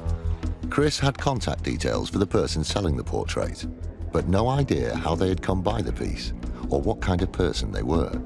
He had to tread carefully. The person who had put the item up for sale could easily be involved in some seriously nasty crimes. Stolen art trades in the underworld at a rate of maybe 5 or 10% of the true value of the artwork. And they also barter amongst themselves for drugs and for weapons. And we've seen some hard evidence of a connection to international terrorism and the antiquities trade. Despite the unknown background of the seller, Chris decided to contact them directly. It transpired that the seller wasn't involved in underworld activity, but Chris was surprised at their response to his inquiry. I said, look, you're selling a stolen work of art. And she said, oh, no, I'm not doing that at all. It was stolen from me. And I said, oh, that's interesting. So you're our theft victim. The woman was both the current seller and the victim of the 1993 theft. This was a major surprise to Chris. He was determined to get to the bottom of where the painting had been for the last 19 years, so he questioned the woman further. I said, well, could you tell me the circumstances of how you recovered it? She said, oh, yes, my sister was shopping, found the piece, and then she remembered that it was mine, and she bought it, and then I bought it from her. Having received £10,000 from her insurance company for the loss of the portrait 19 years earlier, the woman could potentially be facing a fraud charge. However, with no proof that it was anything more sinister than a coincidence, Chris had to believe her. Advised by the original insurer, Chris gave the woman two options to avoid criminal proceedings. Keep the painting and reimburse your insurance company, or release your claim to the piece altogether. Despite escaping a criminal prosecution, the seller had a wish of her own. Then she called me and said, do I have to give you the frame? She goes, I paid a lot of money for that frame. And I said, you're just getting by without being charged with insurance fraud, and you're asking me to keep the frame. She goes, you're probably right. Okay, you can have the frame. With the painting recovered and held safely by the Art Loss Register, Chris entered it into an auction at Bonhams. The piece has lost value since the insurance company paid out, which happens. And it's possible that this piece could sell for anywhere between £5,000 and £8,000. As crazy as some of the scenarios that I have seen, that would not surprise me if she showed up and bid on this thing again. Mr. Police, can you open up, please? Today, officers from the Met Police Traffic Unit are raiding an accident management company suspected of fraud. They've completed a search for evidence at a suspect's flat. DI Hindmarsh has driven to a second location to continue the operation. I'm outside the accident management company now. At the premises, DI Hindmarsh is joined by a small team of Met Police officers. They have a member of staff from the company with them. He is under arrest. So are they scanned onto the computer? Yeah, so really then most of what is in there is scanned on and it's on the computer, yeah? Okay. The search begins. Nearly everything in the office is placed in evidence bags. Of great interest to the traffic unit is a large quantity of cash found in one of the filing cabinets. Basically, we're going to end up seizing the majority of this office. DI Hindmarsh leaves the officers to continue their search as he's needed back at the location of the raided flat. We're just on our way back to the address of the gentleman who wasn't in, because we've got two vehicles that we believe have been used in this particular crime, and as such, we're going to seize them. As a result of the investigation into the accident claims company, 7 people have been arrested and charged with conspiracy to defraud. If found guilty, they could each face lengthy jail terms.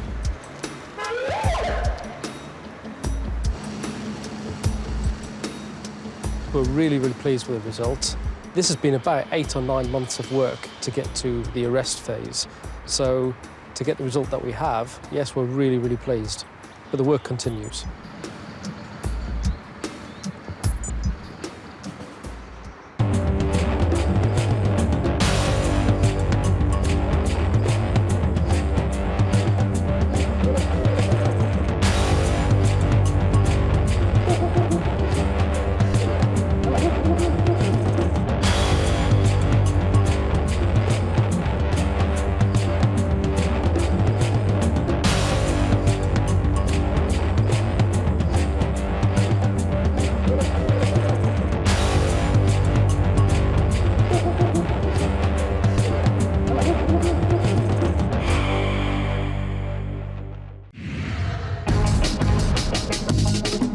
Insurance fraud in the UK is reaching epidemic levels, and it's costing us billions of pounds a year. Deliberate crashes, bogus personal injury claims, even fake deaths. The fraudsters are risking more and more to make a quick killing. And every year, it's adding up to £50 to your insurance bill.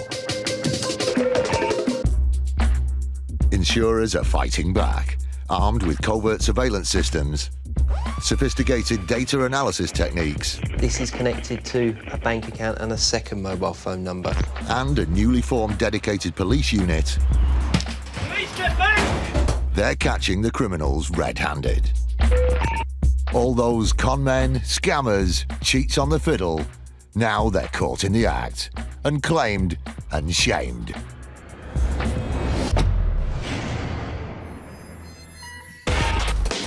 Today, the police insurance fraud team, IFED, is hunting down suspects. He needs to phone, because otherwise we'll come back and we will keep coming back until we get him, OK? Because this is quite serious, it's not going to go away. A would-be con man comes a cropper. There's no way that it could have happened as it was described.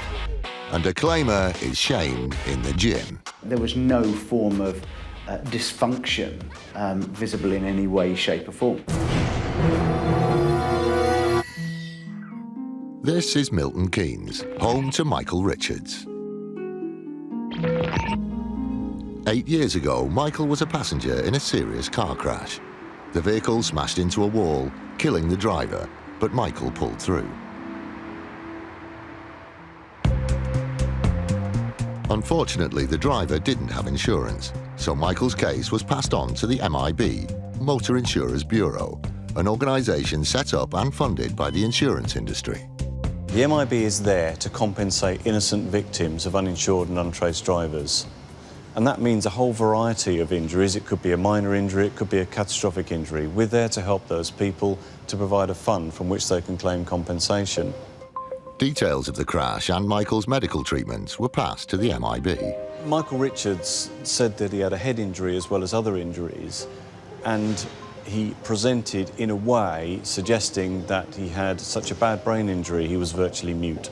He was saying he needed care, he was saying he needed a lot of help, he was saying he could hardly speak, and that he needed lots of help and assistance to carry on his normal life. He made a claim to the MIB because the driver wasn't insured, and that was his only route potentially to compensation. What's called a schedule of loss, which is essentially a shopping list type claim that's presented to us by his lawyers, totaled some £2.35 million. The severity of the head injury that Michael was claiming for meant that the MIB was dealing with a huge payout for care and assistance. So it was natural for them to look closely at the case and order medical examinations. When he saw one of our experts, he uttered 15 words in an 80-minute interview. He said that he was seriously impaired by his injuries. But as the MIB continued its investigations, they noticed some strange inconsistencies. Subsequently, we obtained his police records. Now, this showed, subsequent to the accident in the car, he was arrested for another offence. And when we obtained the PACE interview notes, it was quite clear that he was talking perfectly normally to the police officers. And also, it was also clear that he'd been giving us a false address.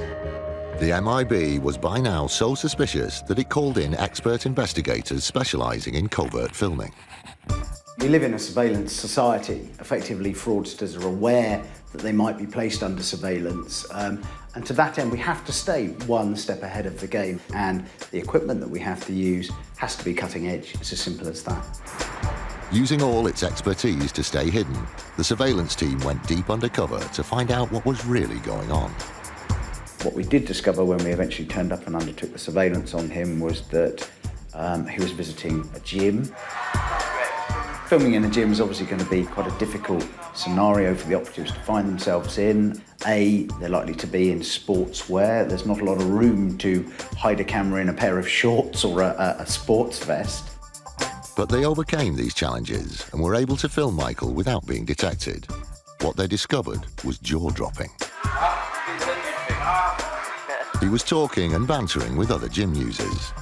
There was no form of dysfunction visible in any way, shape or form. He was a man that was just going about his normal routine or daily life, and wasn't hampered in any way, shape or form by the purported injury that he'd sustained. It was solid evidence of lying and fraud. We presented this evidence to Mr. Richards via his lawyers, who promptly withdrew his claim. But the MIB wasn't prepared to let the case drop. It wanted to see Michael's attempt to defraud them punished. We took the case to court. The judge accepted that he had tried to mislead the court. He was guilty of contempt of court, and consequently, Mr. Richards received a prison sentence. Michael was sentenced to 4 months in prison for falsely claiming £2.35 million. For us, it felt excellent that someone who was claiming a 7-figure sum, their case was pushed all the way through into the criminal court. It felt as if that person had received their just desserts. One of the largest ever insurance fraud rings is busted. In that 18 months, they could have made £3.2 million. And a swindling claimer is shamed for life. What this shows you is that it's not okay to do that. And do you realise what impact that will have on your friends and your family if you get caught? Please get back! Insurance fraud is on the rise. Hunting and punishing the criminals responsible is an elite police squad called the Insurance Fraud Enforcement Department, IFED. The Insurance Fraud Enforcement Department was set up earlier this year with the sole intention of combating the rise in insurance fraud. We are a dedicated unit that works exclusively tackling that problem. A growing number of fraudsters are prepared to lie and cheat their way to money they don't deserve. But they'd better watch their backs, because IFED is on the case. Since our go-live date early this year, we've effected over 120 arrests in the first 6 months, and we are continuing to work up and down the country, bringing these offenders to justice. IFED is determined to win the fight against fraudsters.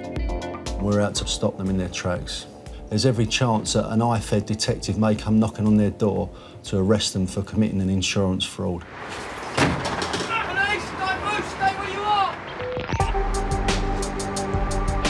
Yeah, we're looking to go to 2 addresses today to arrest 2 suspects who we believe have conspired together to plan a crash between a coach and a car, purely for the purposes of submitting fake personal injury whiplash claims. The evidence that we'll be looking at today, we'll be looking to find any documentation in relation to any of those insurance claims, any vehicle documentation of the vehicle that was involved in the collision with the coach, and also one very important thing is mobile phones, because we believe there has been some sort of mobile phone contact both before and immediately after the crash between individuals on the coach and the main person who we know has planned this particular fraud. IFED believes that the 2 suspects hope to make money by falsely claiming for whiplash injuries sustained in the fake crash. If the claim had paid out, with numerous personal injury claims and damage to vehicles, they were set to make over £100,000. IFED needs to find their first suspect, and they also need to find evidence that links him to the car and the coach passengers. They begin their search for the suspect at his mum's house. Police? Oh, City Police. Who's here? Just yourself? Yeah. Where's his flat? The first suspect's mum claims that she doesn't know where his flat is. She's saying that he lives in his own flat, moved out 4 months ago. She doesn't know the door number, doesn't know the flat name or anything else. So she says she's got no contact number for her own son, everything else. So she's clearly lying to us, clearly obstructing us. Probably so that she can put a phone call in as soon as we've gone and sort of tip him off, really, that we're on our way. She tells them to try his ex-partner's place, but says she doesn't know the exact address of that either. Right, what is the front door? What colour's the front door? Let's start easy then.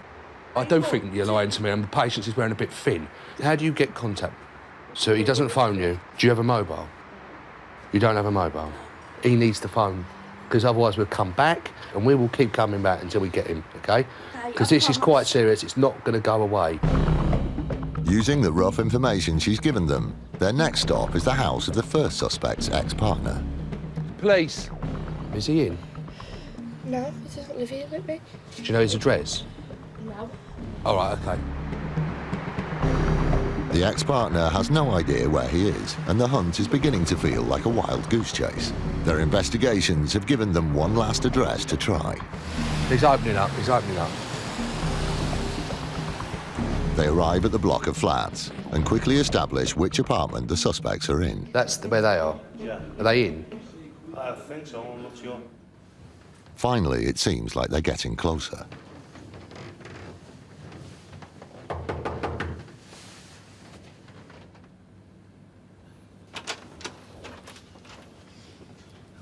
Hello, mate. Not here, mate. He's not here. Does he live here? Lives downstairs. What number? I don't know.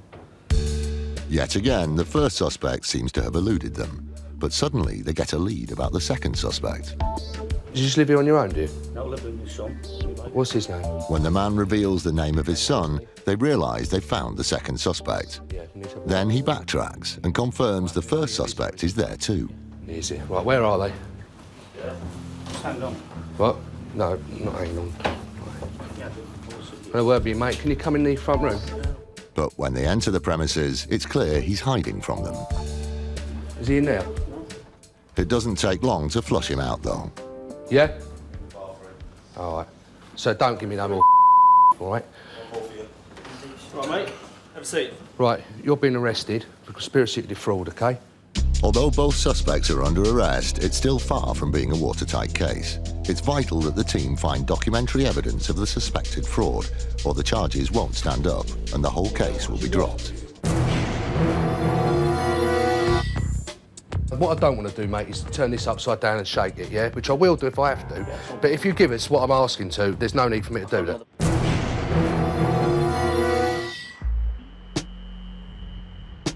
The enhanced security features on top-of-the-range cars means that thieves are losing out, and fraudsters are being stopped in their tracks too. Head teacher Alan Bromley drove a car that befitted his status, a BMW 3 Series. But if he'd gone for a more down-market car, he might have got away with his scam. One night, he drove to a carol service and parked nearby, keeping the keys in his possession the whole time. Afterwards, he got a lift home because he'd had a few drinks. A short time later, his car was found ablaze 6 miles away. Alan contacted his insurers to say his car had been stolen and set on fire. But right from the start, things didn't add up. Ursula Coulibaly is head of financial crime and worked on the Alan Bromley claim. We first suspected that there may be something wrong with Alan Bromley's claim when he phoned through to our fire and theft teams. Some of the reports that we had from the police and the fire brigade, some of the information that was in there again contradicted the story that Mr. Bromley gave us when he initially made his claim. The insurers were particularly concerned about the timings Alan had given them. Independent engineer's report that we asked for, again as part of the investigation, specifically set out if the car was stolen without keys, what tools they'd need to have to steal the car, and more importantly, how long it would take.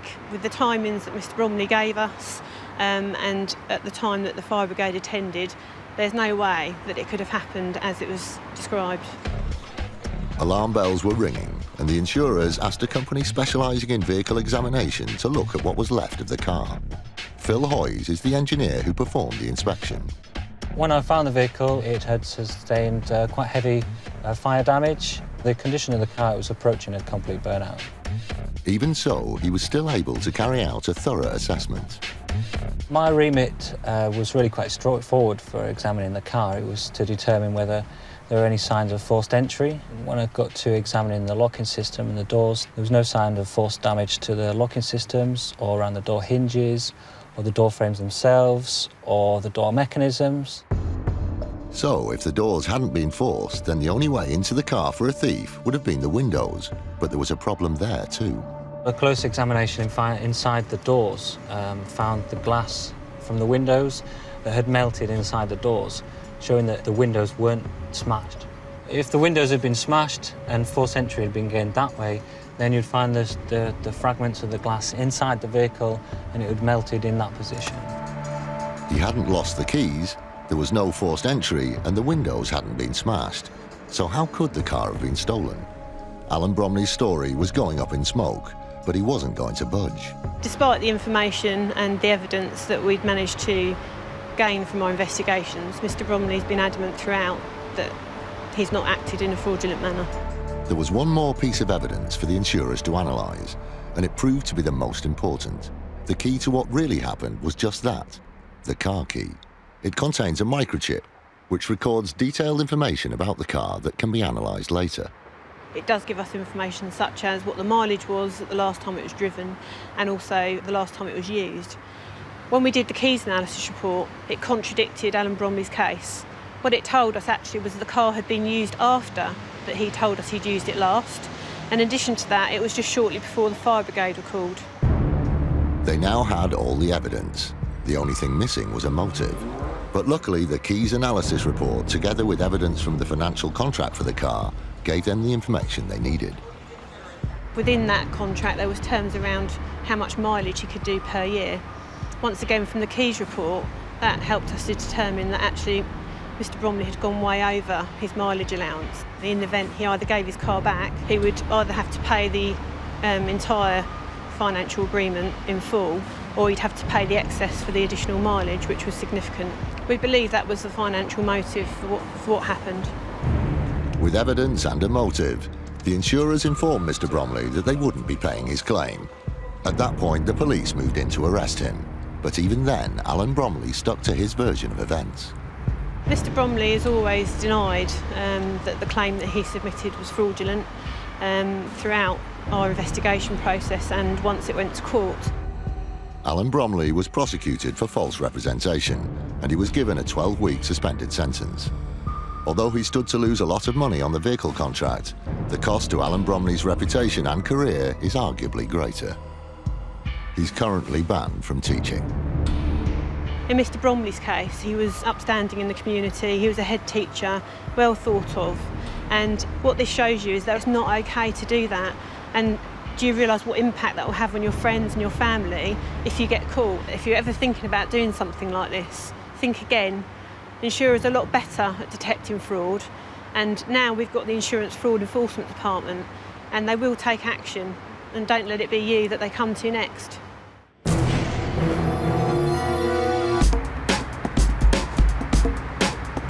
While some fraudsters exaggerate claims for genuine car accidents, and the infectious brake, yeah. Others demand compensation for collisions that never even happened. These so-called accidents are known as staged crashes and can generate a lot of money. This makes them an attractive prospect for criminal gangs. As far back as 2006, Longmeadow Farm near Luton was on the police radar as a possible setting for organised criminal activity. At the time, the police had no actual evidence of any wrongdoing, so they decided to set up a surveillance team to find out more. Detective Constable Mick Keneally, who has since retired, was part of the operation. The purpose of doing the observations was to establish what criminality the group of people at Longmeadow Farm were involved in, if any. And it wasn't long before the police surveillance at the farm began to bear fruit. When this blue Astra arrives at Longmeadow, it looks to be in pretty good nick. But without ever leaving the farm, 24 hours later, it's so smashed up that it's become a complete write-off. It's clear evidence of a car being deliberately damaged. There were vehicles, obviously, clearly, that were being damaged at Longmeadow Farm, so that gave us the view that they were involved in criminal activity involved around stage-induced, exaggerated accident claims. Staged accidents were just the start. There were more revelations to come when the police expanded their investigations. We made contact with the insurers and established that some of the vehicles on the farm were also subject of accident claims. And from that, we were able to establish who the accident management company were that were involved in that. And that came down to a company called Swift Accident Management. It was only when we looked at who was managing all those accidents. It turns out they were in business with the people from Longmeadow Farm. Accident management companies exist solely to manage and process claims from people involved in accidents. The link between the people who were damaging cars at Longmeadow Farm and the people who operated Swift Accident Management immediately aroused suspicion and pointed towards Swift operating fraudulently. There are genuine accident management companies, but there are a lot of accident management companies who are either completely fraudulent or do some fraud in that they exaggerate claims, they add ghost passengers to claims, so they make money fraudulently. Ghost passengers is a term for when an accident management company adds fictitious passengers to a genuine accident in order to bump up the amount of personal injury being claimed. It was a technique that Swift used to cheat more money out of insurers, but the fraudulent behaviour didn't stop there. At the same office where they were, in Leagrave Road, there was a taxi firm called Kim's Fleet Cars. The manager of Kim's Fleet Cars was the brother of the manager of Swift Accident Management. So they had a number of drivers there and a number of cars that they used in fraudulent claims. So they created their own business, and they do that by staging accidents where an accident's never happened. They're completely fictitious, so that any money that's made goes directly to the accident management company, and it's a way of making a lot of money from a single claim. There was now enough evidence to convince the police they had uncovered a huge web of criminal activity. Between them, the criminals at Swift and Longmeadow Farm were creating staged accidents on an industrial scale.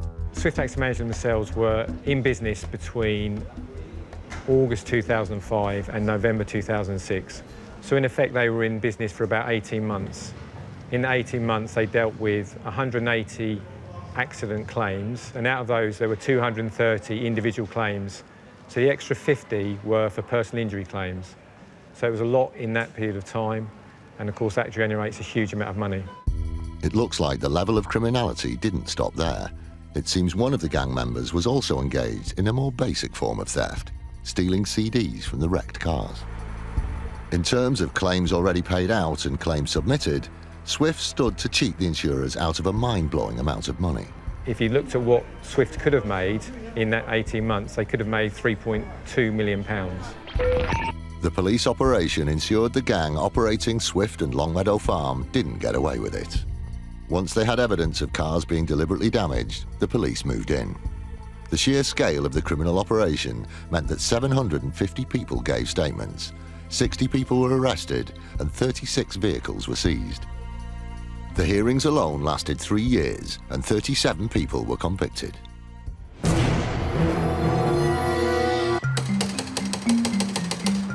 Police? Oh, City Police. The Insurance Fraud Enforcement Department, IFED, is on the hunt for suspects it believes are linked to an alleged crash for cash scam. After being given the runaround, IFED eventually tracks down the man they believe to be the ringleader to a flat belonging to the other suspect on their list. The IFED team cracks on with their search for evidence. Is that them all? What I don't want to do, mate, is turn this upside down and shake it, yeah? Which I will do if I have to. But if you give us what I'm asking to, there's no need for me to do that. All right, mate. What they're looking for is proof of the link between the two men and the accident with the coach and the car.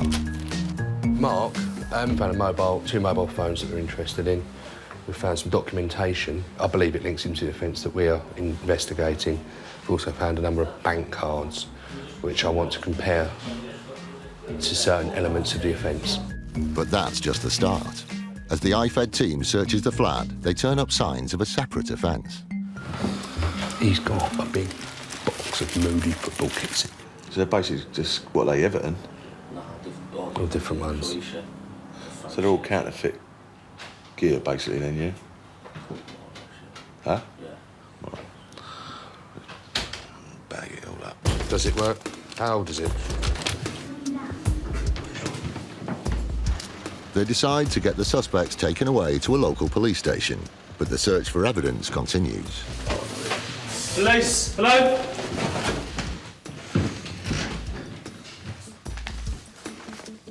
DS Mark Forster leads the search in the first suspect's flat. This is how we found it when we've come into the bedroom. There's a box that may have been taken off the wardrobe or some other place.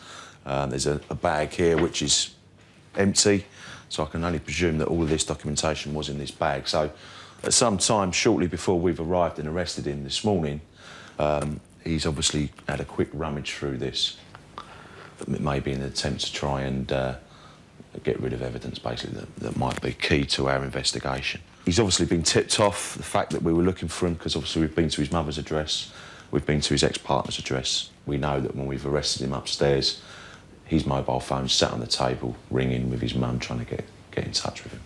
She told us that she didn't know where he lived, didn't know his address, didn't have a contact telephone number for him or any way of getting in touch with him.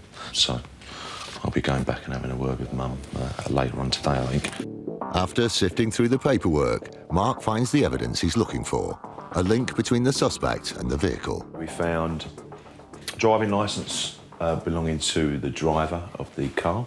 That hit the coach up the rear. We found insurance documentation relating to the insurance of that vehicle, MOT certificates, a current MOT certificate for that vehicle, and various other scraps of paper with lists of names which we believe may be those people that were on the coach at the time of the accident who have subsequently put in personal injury claims. So it's nice because it links the gentleman who lives here to both parties, those on the coach and the driver of the car. And it's fantastic evidence for us, and certainly more than we thought we'd find. Both suspects are currently on bail. If charged with conspiracy to commit fraud and found guilty, they could get a jail term of up to 10 years. In the first 6 months of operation, IFED has already busted 80 suspected fraudsters. This pair aren't the first, and they certainly won't be the last to get a knock on the door from the elite police squad.